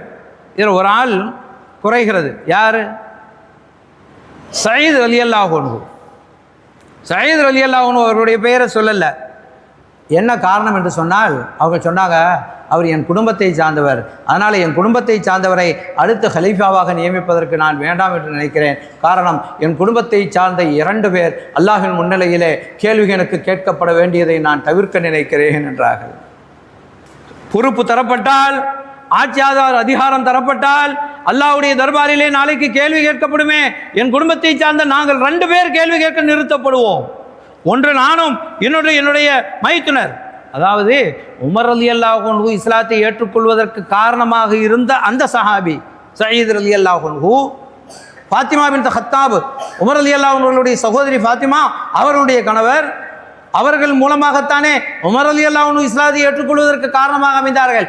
அவர்களை இந்த அடுத்த ஹலீஃபாவினுடைய பெயரில் அஷரத்துல் முபஷராவிலே ஒருவராக இருந்தாலுமே கூட என் குடும்பத்திலேருந்து ஒரு ஆள் வேணாம்னு ஒதுக்கி விட்டார்கள் சையதுனா உமர் ரலியல்லாஹு அன்ஹு. ஏன்? அல்லாஹ்வின் மீது கொண்ட அச்சம். ஆட்சி அதிகாரம் பொறுப்பு தரப்பட்டால் அது சாதாரண விஷயமா? அது பொறுப்பு என்பது, நிர்வாகம் என்பது, அது பள்ளிவாசலாக இருக்கட்டும், ஒரு அமைப்பாக இருக்கட்டும், ஒரு இயக்கமாக இருக்கட்டும், எதுவாக இருக்கட்டும், உமர் ரலியல்லாஹு அன்ஹு அவர்களுடைய ஆட்சி அதிகாரம் எங்கே நடக்கிறது? மதீனா ஷரீஃபிலே அவர்களுடைய தலைமையகம். ஆனால் சொல்கிறார்கள், ஈராக்கிலே ஃபுராத் நதியில நதிக்கரை ஓரத்திலே ஒரு ஆடு பசியால் இறந்து விடுமானால் அந்த ஆட்டிற்காக இந்த உமர் அல்லாஹ்விடத்திலே பதில் சொல்ல கடமைப்பட்டிருக்கிறேன். ஈராக்கிலே ஆடு இறந்து விழுந்தால் அதற்கு எப்படி நான் பொறுப்பேற்க முடியும் என்று கேட்கவில்லை. மாறாக என்னுடைய அதிகாரத்தில் இருக்கிற ஒரு ஆடு, என் அதிகாரத்திலே நான் ஆட்சி செய்கிற போது ஒரு ஆடு பசியிலே இறந்து விழுந்தால் நான் இல்லையா பொறுப்பு? உமர் ரலியல்லாஹு அன்ஹு சொல்றாங்க. அப்படி ஒரு நீதியான நிலையான ஆட்சியை நடத்தியவர்கள். மதீனா ஷரீஃபிலே ஒரு நாள் பூகம்பம் ஏற்பட்டது. சையதுனா உமர் ரலியல்லாஹு அன்ஹு அவர்கள் மஸ்ஜிதிற்குள் வந்தார்கள். சஹாபிகளை அழைத்து வைத்துக் கொண்டு இஸ்திக்பார் செய்தார்கள். யா அல்லாஹ், எங்களை மன்னித்து விடு, நாங்கள் செய்துவிட்ட பாவம் என்ன, பிழை என்ன, எங்களுடைய தெரிந்தும் தெரியாமலும் செய்துவிட்ட தவறுகளை மன்னித்து விடு அல்லாஹ், இஸ்திக்பார் செய்தார்கள். பூகம்பம் நின்று போய்விட்டது. 2வது முறை கொஞ்ச நாளில் திரும்ப ஒரு பூகம்பம், பூமி அதிர்வு, நில அதிர்வு. உமர் ரலியல்லாஹு அன்ஹு பயந்து போய் வந்தார்கள். திரும்ப இஸ்திக்பார் செய்தார்கள். எல்லாம் நடுக்கம் நின்று விட்டது. 3வது முறை கொஞ்ச நாளைக்கு பிறகு திரும்ப வந்தது நில நடுக்கம். சையதுனா உமர் ரலியல்லாஹு அன்ஹு வெளியிலே வந்தார்கள். தன்னுடைய காலை எடுத்து பூமியிலே தட்டினார்கள். பூமியில் ஓங்கி உதைத்தார்கள். என்ன அசைகிறாய்? நான் என்ன உன் மீது நீதமான ஆட்சி நடத்தவில்லையா? என்ன பூமியை பார்த்து கேட்டு, என்ன அசைகிறாய்? நீதமான ஆட்சி இந்த உமர் நடத்தவில்லையா கேட்டார்கள். உமர் ரலியல்லாஹு அன்ஹு அந்த நிலம் நடுங்கிய நிலம் நின்றதாக வரலாறு சொல்கிறது சகோதரர்களே. அப்படி விட்ட நீதியான நிலையான ஆட்சி நடத்திய சையதுனா உமர் இப்னுல் கத்தாப் ரலியல்லாஹு அன்ஹு பயப்படுகிறார்கள். நான் ஆட்சி செய்வதற்காக நாளை அல்லாஹ்வினுடைய தர்பாரிலே கேள்வி கேட்கப்பட வேண்டிய நிலையிலே நிறுத்தப்பட்டு விடுவேனே என்று நான் பயப்படுகிறேன். இந்த ஹதீஸ் எழுதப்பட்டிருக்கிறது பாருங்கள். குல்லுக்கும் ராயின் ஒ குல்லுக்கும் மஸ்ஊலுன் அன் ரஇய்யதிஹி. உலகிலே ஒவ்வொருவரும் பொறுப்பு தரப்பட்டவர்கள். அவர்களுக்கு வழங்கப்பட்ட அந்த பொறுப்புகளை குறித்து கேட்கப்படுவீர்கள் என்றார்கள் பெருமானார் ஸல்லல்லாஹு அலைஹி வஸல்லம். ஃபல் இமாமு ராயின் வ ஹுவ மஸ்ஊலுன் வர் ரஜுலு ராயின் அலா அஹ்லிஹி வ ஹுவ மஸ்ஊல். ஒரு இமாம், ஆட்சியாளர், அவர் தன்னுடைய அதிகாரத்திற்கு உள்ளாலே உள்ளவர்களை குறித்து வினவப்படுவார். ஒரு ஆண், ஒரு மனிதர் தன் குடும்பத்தார்களுக்கு செய்ய வேண்டிய கடமைகளை குறித்து கேட்கப்படுவார். எனவே உலகத்திலே கேள்வி கேட்கப்படாமல் யாரும் இல்லை. எல்லோருக்கும் பொறுப்பு தரப்பட்டிருக்கிறது. தரப்பட்ட பொறுப்புகளை அவற்றை பதவிகளாக நினைத்து தலையிலே சுமந்து கொள்ளாமல் அவை தன் மீது சுமத்தப்பட்டிருக்கிற பொறுப்புகளாக நினைத்து பயந்து அடங்கி ஒடுங்கி இருக்க வேண்டும் என்கிறார்கள் சையதுனா உமர் இப்னுல் கத்தாப் ரலியல்லாஹு அன்ஹு. அதனாலே என் குடும்பத்தை சார்ந்த சயீத் ரலியல்லாஹு அன்ஹு அவர்களையோ அல்லது என் மகன் அப்துல்லாஹ் இப்னு உமர் ரலியல்லாஹு அன்ஹு அவர்களையோ அடுத்த கலீஃபாவாக நியமிக்காதீர்கள் என்று சொல்லிவிட்டு 6 பேரிலே நீங்கள் நியமித்துக் கொள்ளுங்கள் என்று சொல்லிவிட்டு மறைகிறார்கள். அப்படி அந்த 6 பேரிலே 3 பேர் பதவி விலகுகிறார்கள். அதற்கு பிறகு சையதுனா அப்துர் ரஹ்மான் இப்னு அவுஃப் ரலியல்லாஹு அன்ஹு பதவி விலகுகிறாங்கன்னு சொன்னால் நான் பொறுப்பேற்பதற்கு தயாரில்லை என்று விலகி விடுகிறார்கள். அப்துர் ரஹ்மான் இப்னு அவுஃப் ரலியல்லாஹு அன்ஹு அவர்களிடத்தில் பொறுப்பை கொடுக்கப்படுகிறது. அவர்கள் 2 நாட்கள் எடுத்துக்கொண்டு ஊர் மக்களிடத்திலெல்லாம் விசாரித்தார்கள். பெண்களிடத்திலெல்லாம் விசாரித்தார்கள், சிறுவர்களிடத்திலெல்லாம் விசாரித்தார்கள். உங்களுடைய கடந்த கால ஆட்சி எப்படி இருந்தது, உமர் ரலியல்லாஹு அன்ஹு எப்படி ஆட்சி செய்தார்கள், அடுத்து யாரை நியமிக்கலாம்? 2 பேர் இருக்கிறார்கள், ஒன்று உஸ்மான் ரலியல்லாஹு அன்ஹு, இன்னொரு அலி ரலியல்லாஹு அன்ஹு. இந்த 2 பேரில் யாரை நியமிக்கலாம் என்று அவர்கள் கேட்கிறார்கள். கருத்து கேட்டு 2 நாட்களுக்கு பிறகுதான் மதீனா ஷரீஃபில் சஹாபிகள் எல்லாம் இருக்கிற இடத்துல உஸ்மான் அலி ரலியல்லாஹு அன்ஹுமா 2 பேரையும் வைத்து அலிநாயகத்திடத்திலே கேட்டார்கள், உங்களிடத்திலே பொறுப்பு தரப்பட்டால் அதை நீங்கள் ஹக்கு முழுமையாக பேணி நடப்பீர்களா என்று கேட்டபோது சையதுனா அலிநாயகம் ரலியல்லாஹு அன்ஹு இன்ஷா அல்லாஹ் என்னுடைய சக்திக்கு ஏற்பட்ட வரையிலே நான் நீதமாக ஆட்சி செய்வேன் என்கிறார்கள். சையதுனா உஸ்மான் ரலியல்லாஹு அன்ஹு அவர்களை தனியாக அழைத்து நீங்கள் எப்படி செய்வீர்கள் என்று கேட்டபோது இன்ஷா அல்லாஹ் நான் செய்கிறேன் என்கிறார்கள். எனவே அலிநாயகத்திடத்திலே வந்து கேட்கிறார்கள், உஸ்மான் ரலியல்லாஹு அன்ஹு அவர்கள் நியமிக்கப்பட்டால் நீங்கள் அவர்களுக்கு பையத்து செய்து கொடுப்பீர்களா என்று கேட்கிறார்கள். ஆமாம் நான் கொடுப்பேன் என்கிறார்கள். உஸ்மான் ரலியல்லாஹு அன்ஹு அவர்களிடத்திலே போய் கேட்கிறார்கள், அலிநாயகத்தை கலீஃபாவாக நியமித்தால் நீங்க அவங்களுக்கு பையத்து செய்து கொடுப்பீங்களான்னு கேட்கிறாங்க. உஸ்மான் ரலியல்லாஹு அன்ஹு அப்படியும் செய்வேன் என்கிறார்கள். ஆமாம் அதற்கு நான் செய்ய தயார் என்கிறார்கள். கடைசியாக அப்துர் ரஹ்மான் இப்னு அவுஃப் ரலியல்லாஹு அன்ஹு அவர்கள் வந்து அலி ரலியல்லாஹு அன்ஹு அவர்களிடத்திலே சொன்னார்கள், நீங்கள் தான் முதலாக உஸ்மான் ரலியல்லாஹு அன்ஹு அவர்களுக்கு பையத்து செய்து கொடுங்கள், அடுத்த கலீஃபா உஸ்மான் ரலியல்லாஹு அன்ஹு அவர்களாக இருக்கட்டும் என்று அப்துர் ரஹ்மான் இப்னு அவுஃப் ரலியல்லாஹு அன்ஹு சொன்னபோது அலி ரலியல்லாஹு அன்ஹு அவர்கள் எழுந்து சென்று உஸ்மான் ரலியல்லாஹு அன்ஹு அவர்களை கைதொட்டு பையத்து செய்து நீங்கள் தான் அடுத்த கலீஃபா என்று பிரகடனப்படுத்தியது யார்? அலிநாயகம் ரலியல்லாஹு அன்ஹு. அப்படி நியமிக்கப்பட்டார்கள். ஹைர். இதில் உஸ்மான் ரலியல்லாஹு சையதுனா உமர் ரலியல்லாஹு அன்ஹு 6 பேரை நியமித்தார்களே, அந்த 6 பேர் நியமிக்கப்பட்டதற்கான காரணத்தை எழுதுகிறார்கள். அந்த 6 பேரும் பத்ர் சஹாபிகள். அதாவது ஏதாவது ஒரு பொறுப்பு என்று வருகிற போது பத்ர் சஹாபிகள் முன்னிலைப்படுத்தப்பட வேண்டும். எனவே இந்த பத்ர் சஹாபிகளிலிருந்து ஒருவரை நியமியுங்கள் என்கிறார்கள் உமர் ரலியல்லாஹு அன்ஹு. அப்படி நியமிக்கப்பட்டவர்கள் தான் சையதுனா உஸ்மான் ரலியல்லாஹு அன்ஹு. இதில் ஒரு செய்தி, உஸ்மான் ரலியல்லாஹு அன்ஹு பத்ர் யுத்தத்தில் கலந்து கொள்ளவில்லை. பத்ர் யுத்த காலத்தில் நேரடியாக கலந்து கொள்ளவில்லை. அப்போ எப்படி பத்ர் சஹாபி? பிந்தின காலத்தில் உஸ்மான் ரலியல்லாஹு அன்ஹு அவர்களின் மீது குரோதம் கொண்ட சில பேர் இருந்தார்கள். அவர்கள் ஹஜ்ஜுக்கு வந்திருந்த இடத்துல அப்துல்லாஹ் இப்னு உமர் ரலியல்லாஹு அன்ஹு அவர்களை பார்த்து அவங்கள்ட்ட கேட்டாங்க, உங்ககிட்ட நாங்கள் 3 விஷயம் கேட்கிறோம், பதில் சொல்லுங்களேன். என்ன? பத்ரு யுத்த காலத்திலே உஸ்மான் ரலியல்லாஹு அன்ஹு கலந்து கொள்ளவில்லை தானே அப்படின்னு கேட்டாங்க. 3 விஷயம், 3ஐயும் விரிவாக சொல்வதற்கான நேரம் இல்லை. 3 விஷயம். 1, பத்ரு யுத்த காலத்தில் உஸ்மான் ரலியல்லாஹு அன்ஹு கலந்து கொள்ளவில்லை தானே என்று கேட்கிறார்கள். ஈராக் வாசிகள். அவர்களுக்கு உஸ்மான் ரலியல்லாஹு அன்ஹு அவர்கள் மீது ஒரு தவறான எண்ணம் உணர்வு இருந்தது. இன்னும் பல கேள்வி கேட்டாங்க. வந்தவர்கள் கேட்டார்கள், அப்துல்லா இப்னு உமர் ரலியல்லாஹு அன்ஹு அவர்களிடத்தில் எஹ்ராமிலே இருக்கும்போது வேட்டையாடக்கூடாது, ஈ அடிக்கலாமான்னு கேட்டாங்க. ஈ கொசு தன் மீது வந்து இருந்தால் அதை எஹ்ராமிலே இருக்கிற போது அடித்து விட்டால் இறந்து போய் விடுமே, இரத்தம் சிந்தியதாகி விடுமே, அப்படி செய்யலாமான்னு கேட்டாங்க. அப்துல்லா இப்னு உமர் ரலியல்லாஹு அன்ஹு வயது முதிர்ந்த காலம், ரொம்ப வயோதிகம். நீங்கள்லாம் யாருன்னு கேட்டாங்க. நீங்கள் யாருன்னு கேட்டாங்க. எங்கேருந்து வாரீங்க? நாங்கள் ஈராக் வாசிகள். அப்படியா? ஈ அடிக்கலாமாண்டா கேட்குறீங்க? ஈரக்குலை ஹுசைன் ரலியல்லாஹு அன்ஹு அவர்களையே ஷஹீதாக்கி விட்ட நீங்களா வந்து ஈ அடிப்பதை கொடுத்து சட்டம் கேட்க வந்திருக்கிறீர்கள்? ஈரக்குலை விதோத்து மின்னியல் ஃபாத்திமான்னு சொன்னாங்களே, ஃபாத்திமா நாயகனுடைய ஈரக்குலையை அந்த கொழுந்தை கொன்றுவிட்ட கொடிய குடும்பத்தை சார்ந்தவர்கள் இல்லையா நீங்கள்? ஈராக் வாசிகள் நீங்களா வந்து ஈ அடிக்கலாமான்னு சட்டம் கேட்குறீங்க? யார்? சாஹிபுல் வர பேணுதல் மிகுந்த செய்தனா அப்துல்லாஹ் இப்னு உமர் ரலியல்லாஹு அன்ஹு கேட்டார்கள். அப்படித்தான் வந்தவங்க உஸ்மான் ரலியல்லாஹு அன்ஹு அவர்களை குறித்து கேட்டபோது செய்தனா அப்துல்லாஹ் இப்னு உமர் ரலியல்லாஹு அன்ஹு சொன்னாங்க, ஆமாம் பத்ர் யுத்தத்தில் கலந்து கொள்ளவில்லை தான், ஆனால் அவங்க கலந்து கொள்ளாததற்கு ஒரு காரணம் இருக்கிறது, அதையும் சொல்லிவிடுகிறேன், அதையும் கேட்டுக்கிட்டு போங்க. போய் ஃபசாது பண்ணிடுறதுக்கு தயாராக இருக்கிறீங்களே, ஏன் உஸ்மான் ரலியல்லாஹு அன்ஹு யுத்த காலத்தில் வந்து கலந்து கொள்ளவில்லை, காரணத்தையும் சேர்த்து சொல்கிறேன், அதையும் கேட்டுக்கொண்டு செல்லுங்கள், சென்று ஊரிலே சொல்லுங்கள். உஸ்மான் ரலியல்லாஹு அன்ஹு யுத்த காலத்திற்கு வருவதற்கு தயாராகத்தான் இருந்தார்கள். ஆனால் அப்போது உஸ்மான் ரலியல்லாஹு அன்ஹு அவர்களுடைய மனைவி அருமை நாயகம் ஸல்லல்லாஹு அலைஹி வஸல்லம் அவர்களுடைய அன்பு மகளார் ருகையா ரலியல்லாஹு அன்ஹா அவர்கள் உடல்நலக் குறைவாக சுகவீனமாக இருந்தார்கள். அதனால அருமை நாயகம் ஸல்லல்லாஹு அலைஹி வஸல்லம் அவர்கள் தான் சொன்னார்கள், உஸ்மான் ரலியல்லாஹு அன்ஹு நீங்கள் யுத்தத்திற்கு வர வேண்டாம், யுத்தத்திற்கு வீரர்கள் பற்றாக்குறை தான், ஆனாலும் கூட நீங்கள் வர வேண்டாம். ஏனென்றால் உங்கள் மனைவி உடல்நலக் குறைவாக இருக்கிறார்கள். எனவே உடல்நலக் குறைவாக மனைவி இருக்கிற போது மனைவிக்கு நீங்கள் பணிவிடை செய்வது அல்லாஹ்வினுடைய பாதை தான், அதுவும் ஃபீ சபீலில்லாஹ். யுத்த காலத்திற்கு வந்து உடலாலே வருத்தி ஆயுதங்களை ஏந்தி இரத்தம் சிந்தி போர் புரிவது மட்டுமல்ல ஃபீ சபீல். உடல்நலக் குறைவாக வீட்டிலே இருக்கிற மனைவிக்கு பணிவிடை செய்வது அதுவும் அல்லாஹ்வுடைய பாதை என்றார்கள் அருமை நாயகம் ஸல்லல்லாஹு அலைஹி வஸல்லம். அதனாலே உஸ்மான் ரலியல்லாஹு அன்ஹு அவர்களே, நீங்கள் இருங்கள், மதீனா ஷரீஃபிலே இருங்கள், இருந்து மனைவிக்கு பணிவிட ஊழியம் செய்யுங்கள், தொண்டு செய்யுங்கள் என்று விட்டுவிட்டு சென்றார்கள். அதனாலே கண்மணி ஸல்லல்லாஹு அலைஹி வஸல்லம் அவர்களுடைய உத்தரவின் பேரிலே தான் உஸ்மான் ரலியல்லாஹு அன்ஹு பத்ர் யுத்த காலத்தில் கலந்து கொள்ளவில்லை.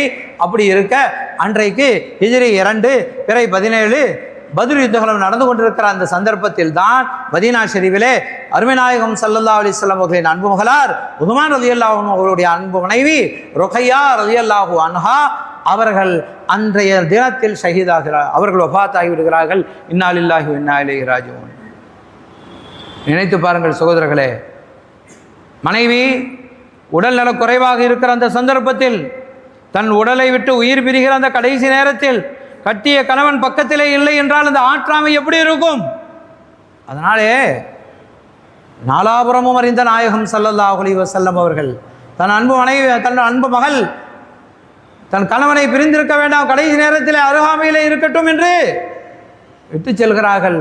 ஹைர். அப்படி யுத்தகலம் முடிந்து திரும்ப வந்ததற்கு கண்மணி ஸல்லல்லாஹு அலைஹி வஸல்லம் அவர்கள் போரிலே கிடைத்த பொருட்கள், கனீமத் பொருள்களை பங்கு வைக்கிற போது இது உஸ்மானுக்கு என்று பங்கு வைத்தார்கள் ரலியல்லாஹு அன்ஹு. உஸ்மான் ரலியல்லாஹு அன்ஹு தான் யுத்தத்தில் கலந்து கொள்ளலையே, ஏன் அவர்களுக்கு கனிமத்? வேறொன்றும் இல்லை, கண்மணி நாயகம் ஸல்லல்லாஹு அலைஹி வஸல்லம் அவர்களின் உத்தரவை ஏற்று யுத்த காலத்தில் கலந்து கொண்டாலும் சரி, அவர்களின் உத்தரவை ஏற்று மதீனா ஷரீஃபிலே இருந்தாலும் சரி, 2-3 தான். அதனாலே பத்ர் சஹாபிகளுடைய பெயரில் உஸ்மான் ரலியல்லாஹு அன்ஹுடைய பெயர் உண்டு. இப்படி இருக்க தபூக் யுத்த காலத்தில் கண்மணி ஸல்லல்லாஹு அலைஹி வஸல்லம் அவர்கள் சென்ற நீண்ட தூர பயணம் தபூக் யுத்த காலம். அந்த யுத்த காலத்திற்கு அலி ரலியல்லாஹு அன்ஹு அவர்களை அழைத்து செல்லவில்லை. அலியை நீங்கள் மதீனா ஷரீஃபில் இருந்து கொள்ளுங்கள், நான் போகிறேன், படைக்கு போகிறேன், தளபதியாக நான் போகிறேன், நீங்கள் ஊருக்குள்ளாலே இருந்து கொள்ளுங்கள் என்கிறார்கள். ஒரு தலைவருக்கான இலக்கணத்தை இமாம்கள் எழுதுகிறார்கள். கண்மணி ஸல்லல்லாஹு அலைஹி வஸல்லம் அவர்கள் யுத்தத்திற்கு போகிற போது அல்லது ஒரு பயணம் போகிற போது தன் ஊரிலே அந்த இடத்தில் தன் தலைமை இடத்தில் இருப்பதற்கு ஒருவரை நியமித்து விட்டு செல்ல வேண்டும். ஒரு தலைவர் ஊரை விட்டு போனால், ஹஜ்ஜுக்கு போகிறார் அல்லது ஒரு பயணமாக போகிறார், தன் இடத்தில் இன்னொருவரை தலைவர் என்று நியமித்து விட்டு போக வேண்டும். போனாலும் நான் தான் தலைவர், அங்கிருந்தாலும் நான் தான் நிர்வகிப்பேன், அப்படி அல்ல. போகிற போது தலைவரை நியமித்து விட்டு போக வேண்டும். திரும்ப வந்து அவர் பொறுப்பை ஏற்றுக்கொள்ளலாம், ஆனால் நியமித்து விட்டு செல்ல வேண்டும். ஒரு கட்டத்தில் அருமை நாயகம் ஸல்லல்லாஹு அலைஹி வஸல்லம் அவர்கள் பார்வையற்ற சஹாபி அப்துல்லா இப்னு உம்மி மக்தூம் ரலியல்லாஹு அன்ஹு, பார்வையற்றவர்கள் தான், ஆனால் அவர்களை தளபதியாக நியமித்து விட்டு சென்றார்கள். காரணம், தலைமை இடம் காலியாக இருக்கக்கூடாது, அந்த இடத்தில் ஒருவர் இருக்க வேண்டும். 3 பேர் ஒரு பயணத்திற்கு போனால் அந்த போகிற அந்த குழுவில் ஒருவரை உங்களுக்கு அமீராக நியமித்துக் கொள்ளுங்கள், தலைவராக நியமித்துக் கொள்ளுங்கள். இல்லையானால் அந்த உங்கள் 3 பேருக்கு தலைவராக ஷைத்தான் ஆகிவிடுவான். கண்மணி ஸல்லல்லாஹு அலைஹி வஸல்லம் சொன்னார்கள், 3 பேர் ஒரு இடத்திற்கு பயணமாக போனால் கூட அந்த 3வரில் ஒருவரை தலைவராக நியமித்துக் கொள்ளுங்கள், அமீராக நியமித்துக் கொள்ளுங்கள். தலைமை என்பது அவ்வளவு முக்கியமான ஒன்று. அப்படி தபூக் யுத்த காலத்திற்கு போகும்போது கண்மணி ஸல்லல்லாஹு அலைஹி வஸல்லம் அவர்கள் செய்துனா அலி ரலியல்லாஹு அன்ஹு அவர்களை விட்டு போகிறார்கள். அலி ரலியல்லாஹு அன்ஹு எவ்வளோ பெரிய புஜபலமும் பராக்கிரமும் கொண்ட ஒரு வீரர். கேட்டாங்க, யார் சொல்லலாம், யுத்தத்திற்கு போகும்போது பெண்களை விட்டு போவீர்கள், வயோதிகர்களை விட்டு போவீர்கள், நோயாளிகளை விட்டு போவீர்கள், போர் செய்கிற அளவிற்கு துணிவு இல்லாத சில சஹாபிகளை விட்டு போவீர்கள். சையதுனா ஹஸ்ஸான் இப்னு சாபித் ரலியல்லாஹு அன்ஹு எவ்வளோ பெரிய கவிஞர், ஆனால் வாள் பிடித்து யுத்தம் செய்கிற அளவிற்கு தைரியம் இல்லை. பேனா பிடிப்பார்கள், வாள் பிடிக்க முடியாது. அதனால் அவர்களை ஊரிலே விட்டு சென்றார்கள் கண்மணி ஸல்லல்லாஹு அலைஹி வஸல்லம் அவர்கள். அப்படி இப்படிப்பட்டவர்களைத்தானே விட்டு செல்வீர்கள், யார் சொல்ல என்னையும் விட்டுட்டு போறீங்களேன்டாங்க அலி ரலியல்லாஹு அன்ஹு. கண்மணி ஸல்லல்லாஹு அலைஹி வஸல்லம் அவர்கள் கேட்டார்கள், அலியே ரலியல்லாஹு அன்ஹு, சையதுனா மூசா அலைஹிஸ்ஸலாம் தூர் சினா மலைக்கு அல்லாஹ்வை சந்திக்க அல்லாஹ்வோடு பேசுவதற்காக போகும்போது ஹாரூன் அலைஹிஸ்ஸலாம் தன் இன்னொரு நபியை விட்டுவிட்டு சென்றார்களே, அப்படி மூசா அலைஹிஸ்ஸலாம் அவர்களுக்கு ஹாரூன் அலைஹிஸ்ஸலாம் இருந்தது போல என்னுடைய இடத்துல நீங்கள் இருப்பதிலே உங்களுக்கு விருப்பம் இல்லையா? என் இடத்துல அல்லவா உங்களை விட்டு செல்கிறேன் என்று சொன்னார்கள் கண்மணி ஸல்லல்லாஹு அலைஹி வஸல்லம் அவர்கள். ஹைர், உஸ்மான் ரலியல்லாஹு அன்ஹு அவர்களுடைய ஹிலாபத் சுமார் 12 ஆண்டு காலம். அதற்கு பிறகு அவர்கள் ஷஹீதாக்கப்பட்ட அந்த கோர வரலாறு நமக்கு தெரியும். அந்த இடத்துல நடக்கக்கூடாத நிகழ்வு நடந்து விட்டது. உஸ்மான் ரலியல்லாஹு அன்ஹு ஷஹீதாக்கப்பட்டார்கள். ஷஹீதாக்குனது யாரோ எவரோ இல்லை, வரலாற்றில் ஒரு உண்மையை நாம் விளங்கிக் கொள்ள வேண்டும் சகோதரர்களே. சையதுனா உமர் ரலியல்லாஹு அன்ஹு ஷஹீதாக்கப்பட்டார்கள். சையதுனா உஸ்மான் ரலியல்லாஹு அன்ஹு ஷஹீதாக்கப்பட்டார்கள். சையதுனா அலி ரலியல்லாஹு அன்ஹு ஷஹீதாக்கப்பட்டார்கள். சையதுனா இமாம் ஹசன் ரலியல்லாஹு அன்ஹு ஷஹீதாக்கப்பட்டார்கள். சையதுனா இமாம் ஹுசைன் ரலியல்லாஹு அன்ஹு ஷஹீதாக்கப்பட்டார்கள். சையதுனா ஜாஃபர் சாதிக் ரலியல்லாஹு அன்ஹு ஷஹீதாக்கப்பட்டார்கள்.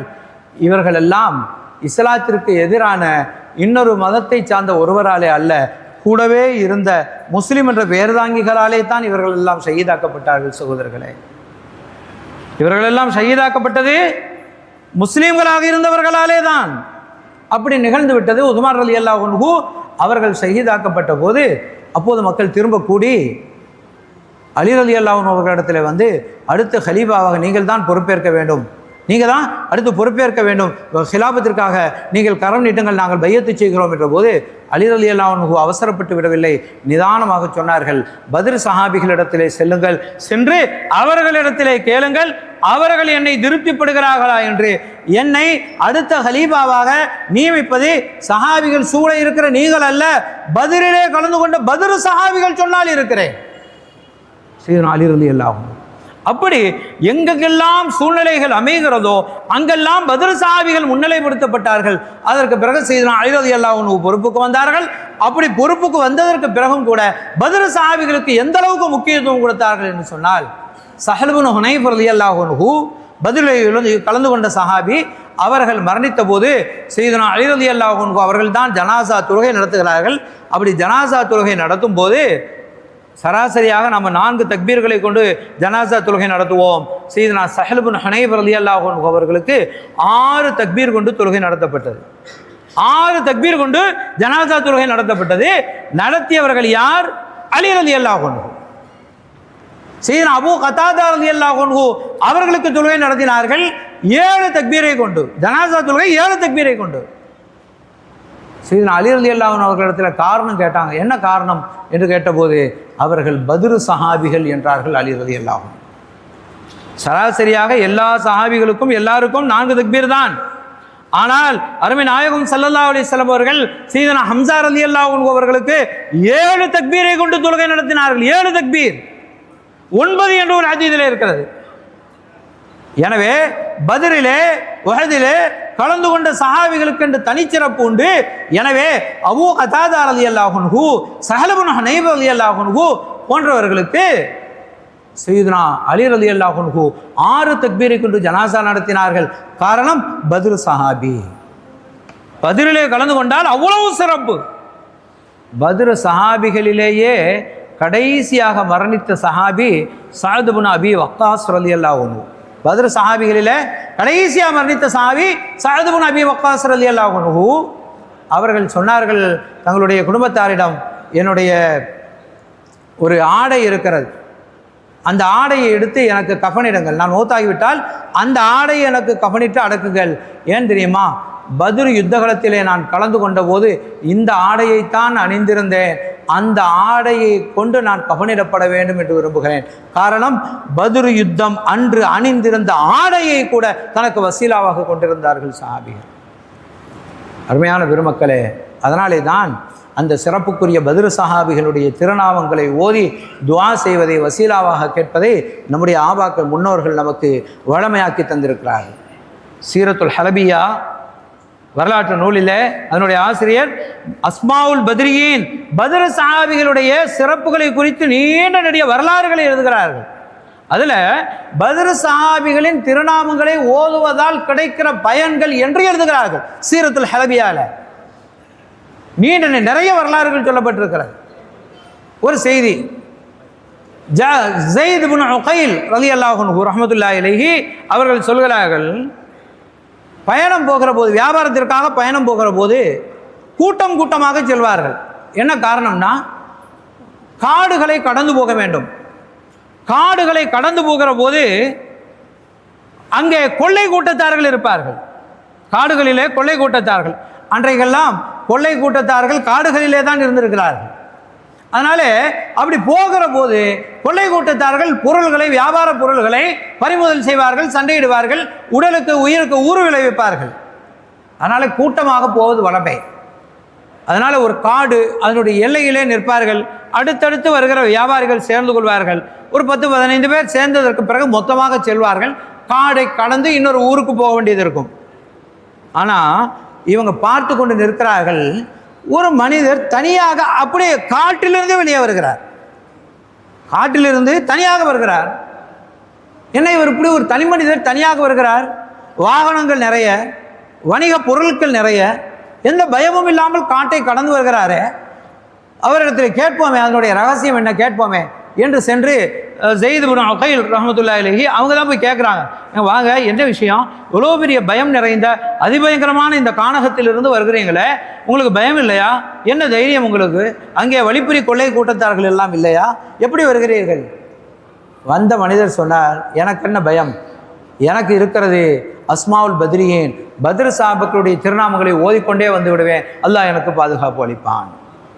பத்ர் சஹாபிகளுடைய திருநாமங்களை ஓதிக்கொண்டு வந்தால் அல்லாஹ் எனக்கு பாதுகாப்பு, அவர்களின் வசீலாவை கொண்டு அல்லாஹ் எனக்கு பாதுகாப்பு தருவான். அதனாலே நான் அப்படி ஓதிக்கொண்டு வருகிறேன் என்று சொல்லி அந்த திருநாமங்களை அவர் காட்டுகிறார். இருந்தாலும் கூட இப்படி ஒரு தைரியம், நம்பிக்கை, அகீதா, யகீன், ஈமான் வேண்டுமே. எவ்வளவு தைரியம் உங்களுக்கு? வந்த மனிதர் சொல்றார், எப்படி அந்த யகீன், அந்த உறுதி, திட உறுதி எனக்கு எப்படி ஏற்பட்டது என்று தானே கேட்கிறீர்கள். ஒரு முறை ஒரு பயணம், காட்டிலே ஒரு பயணம், வியாபார கூட்டம் போகிறது. அப்படி போகும்போது ஒரு கல்வர் கூட்டம், கொள்ளைகார கூட்டம் இருந்தது. அவர்கள் இந்த வியாபார கூட்டத்தை பிடித்து அவர்களுடைய பொருள்களை எல்லாம் பிடுங்கி அவர்களை எல்லாம் அடித்து உதைத்து கொண்டிருக்கிறார்கள். அந்த நேரத்தில் ஒரு மனிதர், அந்த கொள்ளை கூட்டத்தினுடைய தலைவர், வியாபார கூட்டத்தினுடைய தலைவரை பார்த்து, உன்னிடத்தில் இருக்கிற பொருள்களை எல்லாம் கொடுத்து விடு, இல்லையானால் உன்னை நான் கொலை செய்து விடுவேன். அப்போ அந்த வியாபார கூட்டத்துடைய தலைவர் சொன்னார், அதெல்லாம் உன்னால் முடியாது, உனக்கு உயிர் பிச்சை வேணுமானா விட்டுட்டு போ, எங்களை விட்டு நீ செல்.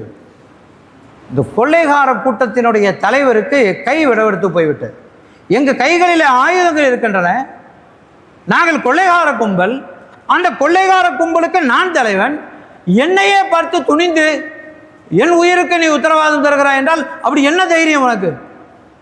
நான் என்ன செய்கிறேன் பான் என்று ஆயுதத்தை உருவினால், இவர் ஆயுதத்தை உருவுகிறார். அவர் வியாபார கூட்ட தலைவர் தன்னுடைய இடுப்பிலிருந்து ஒரு காகிதத்தை உருவி ஓத துவங்குகிறார். ஏதோ மந்திரம் ஜபிப்பது போல ஜபிக்கிறார். கொஞ்ச நேரம் ஒரு சூறை காற்று வீசியது. இந்த கொள்ளை கூட்டத்தில் அவர்கள் நிற்க முடியாமல் சுருண்டு சுருண்டு கீழே விழுகிறார்கள். ஒரு பேர் இறைச்சல், ஒரு சப்தம் கேட்கிறது, பத்ர் சஹாபிகளே முன்னாலே வாருங்கள், முன்னாலே வாருங்கள் என்று சப்தம் கேட்கிறது. அந்த இடத்துல இந்த வியாபார கூட்டத்தினுடைய தலைவர் விழுந்து விடுகிறார், கீழே விழுந்து விடுகிறார். அவர் பயத்தில் அந்த வியாபார கூட்டத்தினுடைய தலைவரை பார்த்து, கொள்ளை கூட்ட தலைவர், நிறுத்துங்கள், நிறுத்துங்கள், போதும் போதும், நாங்கள் விட்டு விடுகிறோம், இனி இந்த தவறான செயலில் ஈடுபடுவதில்லை, எங்களை உயிர் பிச்சை தாருங்கள், விட்டு விடுங்கள் என்று கேட்கிறார். அந்த வியாபார கூட்ட தலைவர் கை காட்டுகிறார். காற்று நின்று விடுகிறது, பேரிரைச்சல் நின்று போய்விடுகிறது, மின்னல் போல வெட்டி வெட்டி மறைந்து ஒலிக்கீட்டு மறைகிறது. ஒரு பெரிய யுத்தமே நடந்து முடிந்தது போல் இருக்கிறது. இந்த வியாபார கூட்டத்தினுடைய தலைவர் கேட்டார், என்ன நடந்தது, என்ன நடந்தது திடீரென்ற? வேறொன்றும் இல்லை, நாங்கள் பத்ர் சஹாபிகளுடைய திருநாமங்களை ஓதினோம், அதனாலே எங்களுக்கு பாதுகாப்பு கிடைத்தது என்று சொன்னபோது, அதை எனக்கும் தாருங்கள், நானும் ஓதுகிறேன் என்று அப்படி வாங்கி கொண்டவர் தான் இந்த மனிதர். அவர் சொன்னார், நான் தான் அந்த கொள்ளை கூட்டத்தினுடைய தலைவர். அன்றைக்கு அந்த கொள்ளை கூட்டத்தினுடைய தலைவராக இருந்தது யார்? நான் தான். பத்ர் சஹாபிகளுடைய திருநாமங்களை ஓதுவதனுடைய சிறப்புகள் இன்னும் நிறைய நம்முடைய இமாம்கள் நிறைய எழுதி வைத்திருக்கிறார்கள். ஒரு மனிதர் ஹஜ்ஜுக்கு போய்விட்டார். அவர் வீட்டில் கொள்ளை அடிப்பதற்காக வேண்டி வீட்டுக்குள்ளாலே சிலர் போகிறார்கள்.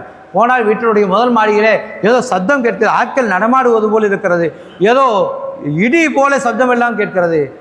2வது நாள் போகிறார்கள், அப்போதும் கேட்கிறது. 3வது நாள் போகிறார்கள், அப்போதும் கேட்கிறது.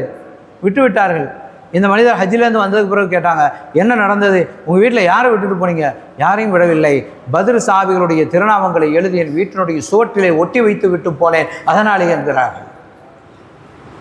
சீதனா இப்னு ஹஜர் அஸ்கலானி ரலியல்லாஹு அன்ஹு புனித புகாரி ஷரீஃபுக்கு ஷரஹ் எழுதிய ஃபத்துல் பாரி எழுதிய இமாம் இப்னு ஹஜர் அஸ்கலானி ரலியல்லாஹு அன்ஹு தனக்கு நேர்ந்த ஒரு அனுபவத்தை சொல்கிறார்கள்.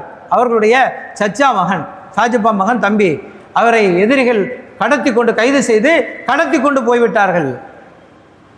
விடுவதாக இருந்தால் பொருள் பணம் கேட்கிறார்கள். அப்போது இப்னு ஹஜர் அஸ்கலானி ரலியல்லாஹு அன்ஹு அந்த மனிதருக்கு செய்தி சொல்லி அனுப்பினார்கள், பத்ர் சஹாபிகளின் திருநாமங்களை ஓதுங்கள் என்று சொன்னார்கள். அப்படி ஓதினார்கள். அந்த மனிதர் உயிரோடு திரும்ப வந்தார். வருவது மட்டுமல்ல, அவர்களிடமிருந்து பணங்களை பெற்றுக்கொண்டு வந்தார் என்று இப்னு ஹஜர் அஸ்கலானி ரலியல்லாஹு அன்ஹு எழுதுகிறார்கள். ஒரு மனிதர் கப்பல் பயணத்தில் இருக்கிற போது கடல் பிரளயம், அலை பொங்கு எழுகிறது, மக்கள் எல்லாம் பயத்தில், பயணிகள் எல்லாம் இருக்கிற போது ஒரே ஒரு மஜ்தூபு போன்ற மனிதர் அமைதியாக தூங்கி கொண்டிருக்கிறார். அவரை போய் தட்டி எழுப்பி, உங்களுக்கு பயம் இல்லையான்னு கேட்டபோது, என்ன விஷயம்? இல்லை, அலை அடிக்கிறது, கப்பல் அங்கும் எங்குமாக மிரளுக தடுமாறுகிறது, மாலுமி செய்வதறியாமல் திகைக்கிறார். அப்படியா, இதை கொடுத்து ஓத சொல்லுங்கள், காற்று வீசுகிற திசையிலே காட்டுங்கள் என்கிறார்கள். அப்படி காட்டிய போது அலை அமைதி அடைந்தது, அந்த கப்பல் பயணம் சலாமத்தாக வந்து சேர்ந்தது என்கிற இது போன்ற நீண்ட நெடிய வரலாறுகள் பத்ர் சஹாபிகளுடைய திருநாமங்களை ஓதுவதால் கிடைக்கிற நன்மைகளை குறித்து சீரத்துல் ஹலபியாவிலே இன்னும் பல நூல்களிலே இமாம் பைஹகி ரஹ்மத்துல்லாஹி அலைஹி பைஹகியிலே அதில் பத்ர் சஹாபிகளுடைய சிறப்பை குறித்து எழுதுகிறார்கள். இமாம் புகாரி ரஹ்மத்துல்லாஹி அலைஹி பத்ரிலே கலந்து கொண்ட சஹாபிகளில் புகாரியிலே அறிவிக்கப்பட்டிருக்கிற அறிவிப்பாளர்களின் பெயர்களை மட்டும் தனியாக தொகுத்து தருகிறார்கள். இப்படி பத்ர் சஹாபிகளுடைய திருநாமங்களை ஓதுவதற்கு என்றே தனி சிறப்பு இருக்கிறது. அதனாலே தான் நம்ம ஊர் மக்கள், நம்முடைய ஊர் மக்கள் மட்டுமல்ல, நம்முடைய முன்னோர்கள் பத்ர் சஹாபிகளுடைய திருநாமங்கள் அஸ்மாவுல் பத்ரியின் அதை ஓதுவதை நமக்கு வழமையாக்கி தந்தார்கள். பயணம் போகிற போது பயணத்திலே கையிலே வைத்துக்கொண்டு செல்வதை, நம்முடைய பயண பொதிகளிலே லக்கேஜுகளிலே கிதாபை வைத்துக்கொண்டு செல்வதை ஒரு வழமையாக நமக்கு ஆக்கி தந்தார்கள். அதே போல் நம்முடைய ஊர்களிலே, மஸ்ஜித்களிலே, மதரசாக்களிலே, மஜ்லிஸ்களிலே, பெண்கள் தைக்காக்களிலே, தெருக்களிலே, தெரு முனைகளிலே, வீதிகளிலே, வெட்டைகளிலே, பெண்கள் கூடுகிற பகுதிகளிலே ஆங்காங்கே அமர்ந்து பத்ர் சஹாபிகளின் திருநாமங்கள் ஓதினால் அந்த ஊரிலே பீடித்திருக்கக்கூடிய வபா போன்ற நோய்கள், காலரா போன்ற நோய்கள், இன்னும் வாய்விட்டு சொல்ல முடியாத என்னென்ன நோய்கள் ஏற்படுகின்றனவோ அவையெல்லாம் நீங்கும் என்று நம்பினார்கள். அது நடந்தது, நடந்து வருகிறது. சையதுனா ஜாபிர் இப்னு அப்துல்லா ரலியல்லாஹு அன்ஹு தன் மகனுக்கு சொன்னார்கள், பத்ர் சஹாபிகளை வசீலாவாக கொண்டு துஆ செய்யுங்கள் என்று சொன்னார்கள். அதைத்தான் நம்முடைய முன்னோர்கள் நமக்கு வளமையாக ஏற்படுத்தி தந்தார்கள். அப்படி ஓதுவதன் மூலமாக நோய் பிணிகள் நீங்குகிறது. அந்த வழிமுறைகளை நாமும், நம்முடைய முன்னோர்கள் காட்டிய அந்த வழிமுறைகளை நாமும் பாரம்பரியமாக வழிநடத்தி வர வேண்டும். சகோதரர்களே, பத்ர் சஹாபாக்களுடைய திருநாமங்கள் ஓதப்பட வேண்டும். இன்றைக்கு உலகத்தை வியாபித்திருக்கக்கூடிய கொடிய நோய்கள், வாய்விட்டு சொல்ல முடியாத நோய்கள், அந்த நோய்களுக்கு ஆட்பட்டு போயிருக்கக்கூடியவர்கள், என்னென்ன விதமான நோய்கள், அது சிறுநோய் பெருநோய் என்றில்லை, என்ன நோயாக இருந்தாலும் உடல் ஆரோக்கியத்திற்கு எதிரானதுதான் அத்தனையும். அருமை நாயகம் ஸல்லல்லாஹு அலைஹி வஸல்லம் அவர்கள், அல்லாஹும் இன்னி அஸ்அலுக்கல் ஆஃபியா, யா அல்லாஹ் ஆஃபியத்தை தா என்று கேட்டார்களே. சையதுனா அப்பாஸ் ரலியல்லாஹு அன்ஹு, யார் சொல்லலாம் எனக்கு ஒரு துஆவை சொல்லி தாருங்கள் என்று கேட்டபோது, இந்த துஆவை ஆஃபியத்தை கேளுங்கள் என்றார்கள். சின்ன துஆவாக இருக்கிறது, அதிலேயே எல்லாம் இருக்கிறது, கேளுங்கள் என்றார்கள். கொஞ்ச நாள் கழித்து திரும்ப வந்து கேட்கிறார்கள், அப்போதும் அதையே சொல்லித் தருகிறார்கள். எனவே ஆஃபியத், உடல் ஆரோக்கியம் மிக சிறந்தது. அப்படிப்பட்ட அந்த ஆரோக்கியத்தை பெறுவதற்கு நமக்கு கற்றுத்தந்த அந்த வழிமுறைகள் பத்ர் சஹாபிகளுடைய திருநாமங்களை ஓதுவது, அருமை நாயகம் ஸல்லல்லாஹு அலைஹி வஸல்லம் அவர்களுடைய புகழ் மாலைகள் மௌலித் ஷரீஃப்களை ஓதுவது, புர்தா ஷரீஃப்களை ஓதுவது, வலிமார்கள் நாதாக்களுடைய மௌலிதுகளை ஓதுவது, முத்துப்பேட்டை ஷேக் தாவூத் ஹக்கீம் ரலியல்லாஹு அன்ஹு அவர்களுடைய மௌலித் ஷரீஃபை ஓதுவது, இப்படி பல நமக்கான கைகொண்டு பிடிக்கக்கூடிய காரணிகளாக, அனுபவங்களாக நம்முடைய முன்னோர்கள் கற்றுத்தந்த அம்சங்கள் இருக்கின்றனவே. அவற்றை இன்னும் சொல்லப்போனால் பெண்கள் தைக்காக்களிலே சிறப்பாக ஓதுகிறார்கள், ஆண்களிடத்தில் தான் குறைவாக இருக்கிறது. நாமும் அதை அதிகப்படுத்த வேண்டும். பத்ர் சஹாபிகளுடைய திருநாமங்களை ஓத வேண்டும். குறைந்தபட்சம் நம்முடைய பயண பொதிகளிலே வைத்துக் கொள்ள வேண்டும். அது ஒரு பாதுகாப்பாக இருக்கும். எல்லாம் வல்ல அல்லாஹ் ஜல்ல ஷானஹு வ தஆலா பத்ர் சஹாபிகளுடைய திருநாமத்தை கொண்டு இன்றைக்கு பிறகு ரஜப் 17, ரமதான் 14 பத்ர் நடந்தது. அவர்களுடைய வரலாறு இன்றைக்கு பேசப்படுகிறது, இன்றைக்கு ஓதப்பட்டிருக்கிறது. ஒரு விஷயம் சகோதரர்களே, ரமதான் பிறை 17 தான் நடந்தது என்றாலும் கூட மாதந்தோறும் பிறை 17 நமது ஊரிலும் சரி மற்ற ஊர்களிலும் சரி பத்ர் சஹாபாக்களின் மௌலித் ஷரீஃப் ஓதப்படுகிறது, அவர்களின் திருநாமங்கள் ஓதப்படுகின்றன. பத்ர் சஹாபிகளின் மீது அல்லாமத்துல் அரூஸ் மாபில் நபி ஆலிம் நாயகம் ரலியல்லாஹு அன்ஹு தனியாக மௌலித் ஷரீஃப் கோர்வை செய்திருக்கிறார்கள். நமது ஊரை சார்ந்த பெருந்தகை அல்லாமா அஹ்மத் முஹியுத்தீன் செண்டு ஆலிம் ரஹ்மத்துல்லாஹி அலைஹி பத்ர் சஹாபிகளுடைய 313 பெயர்களும் சேர்ந்து வரக்கூடிய ஒரு பைத் நபஹாத்து சமத் என்று கோர்வை செய்திருக்கிறார்கள். இது போன்றவற்றை நாம் ஓதுவது இருக்கிறதே, இவையெல்லாம் நமக்கு பாதுகாப்பாக வலா இப்ரவுல்லாஹ் ஷாவு இல்லா பி திப்பிக்கும் என்று அருமை நாயகம் ஸல்லல்லாஹு அலைஹி வஸல்லம் அவர்களை கொண்டுதான் நமக்கு சுகம் கிடைக்கும் என்று சதகுத்துல் அப்பா வித்யா ஷரீஃபிலே சொன்னார்களே, அப்படி பத்ர் சஹாபிகளுடைய திருநாமங்களை ஓதுவதன் மூலம் அவர்களுடைய வசீலாவின் மூலம் அல்லாஹ் ஜல்லஷானஹு வ தஆலா நம்மை பிடித்திருக்கக்கூடிய பிணிகளை நீக்கி அருள்வானாக, பீடைகளை நீக்கி அருள்வானாக, சர்வ சுகமான வாழ்க்கையை நம் அனைவருக்கும் தந்தல்வானாக. வாழும் காலமெல்லாம் நற்சுகத்துடன் வாழ்ந்து மறைகிற போது சிறப்பான முறையிலே மறைவதற்கு மரணிப்பதற்கு அல்லாஹ்விடத்தில் பரிசுத்தமாக சென்று சேருவதற்கு அல்லாஹ் தௌஃபீக் செய்வானாக. ஆமீன். வாஹிரு தவானா அனில் ஹம்துலில்லாஹி ரப்பில் ஆலமீன். வஸ்ஸலாமு அலைக்கும் வரஹ்மத்துல்லாஹி வபரகாத்துஹு. அஸ்ஸலாமு அலைக்கும் வரஹ்மத்துல்லாஹி வபரகாத்துஹு. அருளன்பு பண்பில் அளவற்ற அல்லாஹுவின் திருநாமம் போற்றி அல்ஹம்துலில்லாஹ் வ ஷுக்ருலில்லாஹ். அகிலத்தின் அருட்கொடை அன்னலம் கண்மணி நம் உயிரினுமினிய காத்தமுன் நபி ரசூலுல்லாஹி ஸல்லல்லாஹு அலைஹி வஸல்லம் அவர்கள் மீது அகங்குளிர முகம் மலர ஸலவாத்தும் சலாமும் சொல்வோம். ஸல்லல்லாஹு அலா முஹம்மதின் ஸல்லல்லாஹு அலைஹி வஸல்லம். அருமை நபிகளாரின் அருள் மணிமொழி கருந்தமாம் அல் ஜாமியு ஸஹீஹுல் புகாரி எனும் பரிசுத்த கருந்தமதை அகத்தூய்மையுடன் ஓத அருள்களை அள்ளி வழங்கும் புனிதமிகு மாமன்றம் மஜ்லிஸுல் புகாரி ஷரீஃபின் 99ஆம் ஆண்டின் இன்றைய நாள் ஹிஜ்ரி 1447 ரஜபு பிறை 17 7/1/2026 புதன்கிழமை. இன்று ஓதப்பட்ட நபி மணிமொழிகளுக்கு அல் அஸ்ரார் மாத இதழின் ஆன்மீக திங்களிதழின் ஆசிரியர் மௌலவி அல் ஹாஃபில் TSA சயீத் அபு தாஹிர் ஆலிம் மஹலரி ஃபாதில் ஜமாலி அவர்களால் விளக்குவரை வழங்கப்பட்டு இறையோன் நல்லருள் சூழ இனிதே நிறைவரும் நிலையில் இருக்கிறது இன்றைய மஜ்லிஸ். அல்ஹம்துலில்லாஹ். கருணையுள்ள அல்லாஹ் இந்த மஜ்லிஸை பொருந்தி கொள்வானாக. இதில் யார் யார் என்னென்ன நாட்ட தேட்டங்களோடு வந்து கலந்து கொண்டிருக்கிறார்களோ, செலவழித்தார்களோ, நிர்வகிக்கிறார்களோ, வழிநடத்துகிறார்களோ அத்தனை பேருடைய ஹலாலான நாட்ட தேட்டங்களையும் தனது அருளால் நிறைவேற்றி வைப்பானாக. ஆமீன். இன்ஷா அல்லாஹ் நாளை ரஜபு பிறை 18 நாளை ஓதப்படும் நபி மணிமொழிகளுக்கு நமது மஜ்லிஸினுடைய தலைவர், குருவித்துறை பள்ளியின் துணைத் தலைவர், காயல் நகர ஜமாஅத்துல் உலமாவின் தலைவர், அரூசுல் ஜன்னா மகளிர் அரபிக் கல்லூரியின் தலைவர், ஹாமிதியா மார்க்க கல்வி நிறுவனத்தின் பேராசிரியர் மௌலானா மௌலவி அல்ஹாஜ் அல் ஹாஃபில் சாவண்ணா பாதுல் அஷப் ஆலிம் அல் ஃபாசி அவர்களால் விளக்குவரை வழங்கப்பட உள்ளது. பொதுமக்கள் குறித்த நேரத்திற்கு மஜ்லிஸுக்கு வருகை தந்து அல்லாஹுவின் நல்லருளையும் அன்னலம் கண்மணி ஸல்லல்லாஹு அலைஹி வஸல்லம் அவர்களின் நல்லாசியையும் பெற்றேக அன்போடு அழைக்கின்றோம். அடுத்து வழமையான 2 அறிவிப்புகள். துஆ நாள் நெருங்கி கொண்டிருக்கிறது. எனவே உள்ளூர் பொதுமக்கள் பிறை 25க்குள் உங்களது நன்கொடைகளை உண்டியல் கமிட்டியினரிடம் வழங்கி உங்களது உண்டியல் நன்கொடைக்கான ரசீதை பெற்றுக்கொள்ளுமாறு கேட்டுக்கொள்கின்றோம். புதிய வீட்டு உண்டியல் தேவைப்படுபவர்களும் உங்கள் தேவைக்கு உண்டியல் கமிட்டியினரை அணுகிக் கொள்ளலாம். துஆவுக்கு அடுத்த நாள் நேர்ச்சை நாளன்று பங்கு ஒன்றுக்கு ரூபாய் 4000, அரை பங்கு ரூபாய் 2000 என தொகை நிர்ணயிக்கப்பட்டுள்ளது. விருப்பமுள்ளவர்கள் நம் சபை அலுவலகத்திற்கு வந்து அதற்குரிய பொறுப்பாளரிடம் உங்களது பங்கை உறுதி செய்து கொள்ளுமாறு அன்போடு கேட்டுக்கொள்கின்றோம். இன்றைய நமது மஜ்லிஸின் செலவினங்களுக்கு சுப்ரீம் கோல்டு கவரிங் நிறுவனத்தின் அதிபர் அல்ஹாஜ் கோட்டயம் MK சதகத்துல்லா அவர்களும் அவர்களது குடும்பத்தாரும் பொறுப்பேற்றிருக்கிறார்கள். அன்னவர்கள் அனைவர் ஹக்கிலும் துஆ செய்வதோடு அவர்களது குடும்பத்து மர்ஹூமாக்களின் பெயர் பட்டியல் நம் சபையின் ஆண்கள் பெண்கள் பகுதிகளில் பொதுமக்கள் பார்வைக்கு வைக்கப்பட்டுள்ளது.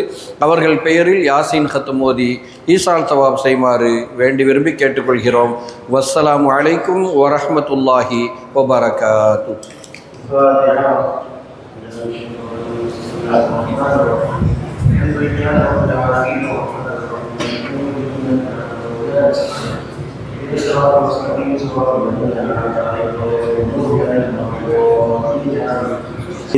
وليس الذي خلق السماوات والارض بقادر على ان يخلق مثلهم بلى هو الخلاق العليم إنما أمره إذا أراد شيئا أن يقول له كن فيكون. سبحان الذي بيده ملكوت كل شيء وإليه ترجعون. سبحان ربك رب العزة عما يصفون. سلام على المرسلين الحمد لله رب العالمين. الفاتحة. بسم الله الرحمن الرحيم. الحمد لله رب العالمين الرحمن الرحيم مالك يوم الدين. إياك نعبد وإياك نستعين. اهدنا الصراط المستقيم صراط الذين أنعمت عليهم غير المغضوب عليهم ولا الضالين آمين. شر الوسواس الخناس الذي يوسوس في صدور. الحمد لله رب العالمين.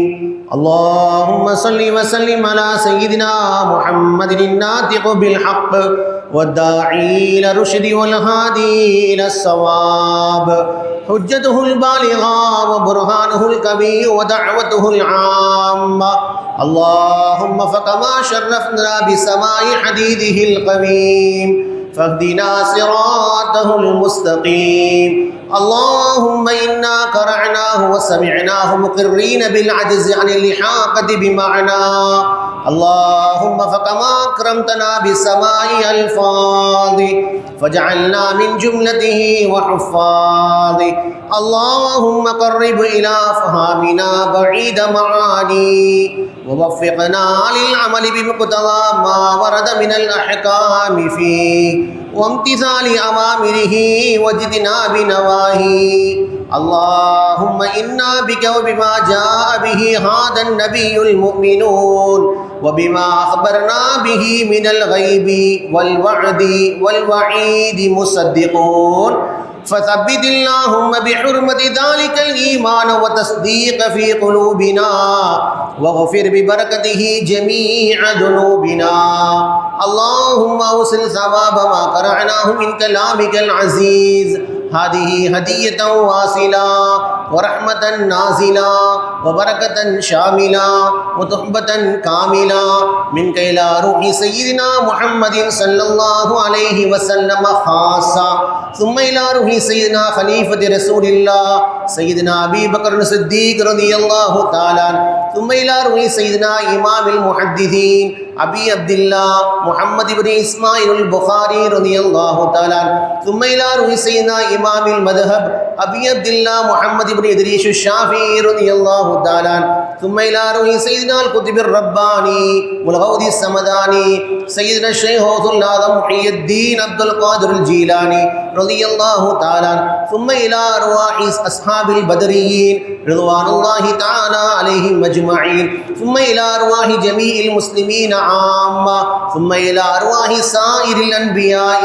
والأولياء والعلماء والفقهاء والشهداء والصالحين، ثم إلى أرواح آبائنا وأمهاتنا وأجدادنا وجداتنا وقراباتنا كلهم أجمعين، ثم إلى أرواح جميع المؤسسين والواقفين والناصرين والساعين لهذا المجلس الشريف، ثم إلى أرواح من أويناهم أجمعين. اللهم اغفر لهم وارحمهم واحشرهم وإيانا في زمرة المتقين. اللهم اجعل قبورهم روضة من رياض الجنان ولا تجعل قبورهم حفرة من حفر النيران. ألا إن أولياء الله لا خوف عليهم ولا هم يحزنون. اللهم بارك لنا في رجب وشعبان وبلغنا رمضان مع الصحة والسلامة والعافية ببركة الحبيب سيدنا محمد صلى الله عليه وسلم. اللهم إنا نسألك العفو والعافية في الدين والدنيا والآخرة ما دمنا حيا ببركة الحبيب سيدنا محمد صلى الله عليه وسلم. اللهم ارزق أهلنا حج بيتك الحرم وزيارة نبينا سيدنا مولانا محمد رسول الله صلى الله عليه وسلم مرات بعد قرات يا رب العالمين. اللهم ارزق لنا في الدنيا زيارته وفي الآخرة شفاعته وفي الجنة مرافقته وفي المنام رؤيته وفي القلوب محبته وأوردنا حوله يوم القيامة إنك لا تخلف الميعاد. اللهم اجعلنا في الدنيا والآخرة من أهل ولايتك ببركة غوث الأعظم كل الدهر والحين السيد عبد القادر محي الدين الجيلاني رضي الله تعالى. ربنا هب لنا من أزواجنا وذرياتنا قرة أعين واجعلنا للمتقين إماما رب هب لي من الصالحين رب لا تذرني فردا وأنت خير الوارثين ربنا آتنا في الدنيا حسنة وفي الآخرة حسنة وقنا عذاب النار ربنا اغفر لنا ولوالدينا ولمشايخنا ولجميع المسلمين رب ارحمهما كما ربياني صغيرا ما دامت الرحمة يا أرحم الراحمين جزا الله عنا نبينا سيدنا مولانا خير الأنبياء والمرسلين محمدا صلى الله عليه وآله وأصحابه وأمته وسلم بما هو أهله عدد ما في علم الله ودوام ملك الله وصلى الله تعالى وسلم على خير خلقه سيدنا وشفيعنا وحبيبنا ومولانا محمد رسول الله صلى الله عليه وسلم وعلى آله وأصحابه وأزواجه وذرياته وأهل بيته وأمته أجمعين سبحان ربك رب العزة عما يصفون وسلام على المرسلين والحمد لله رب العالمين سبحان ربك رب العزة عما يصفون وسلام على المرسلين والحمد لله رب العالمين سبحان ربك رب العزة عما يصفون وسلام على المرسلين والحمد لله رب العالمين صلى الله على محمد صلى الله عليه وسلم صلى الله على محمد صلى الله عليه وسلم صلى الله على محمد يا ربي صل عليه وسلم اللهم صل وسلم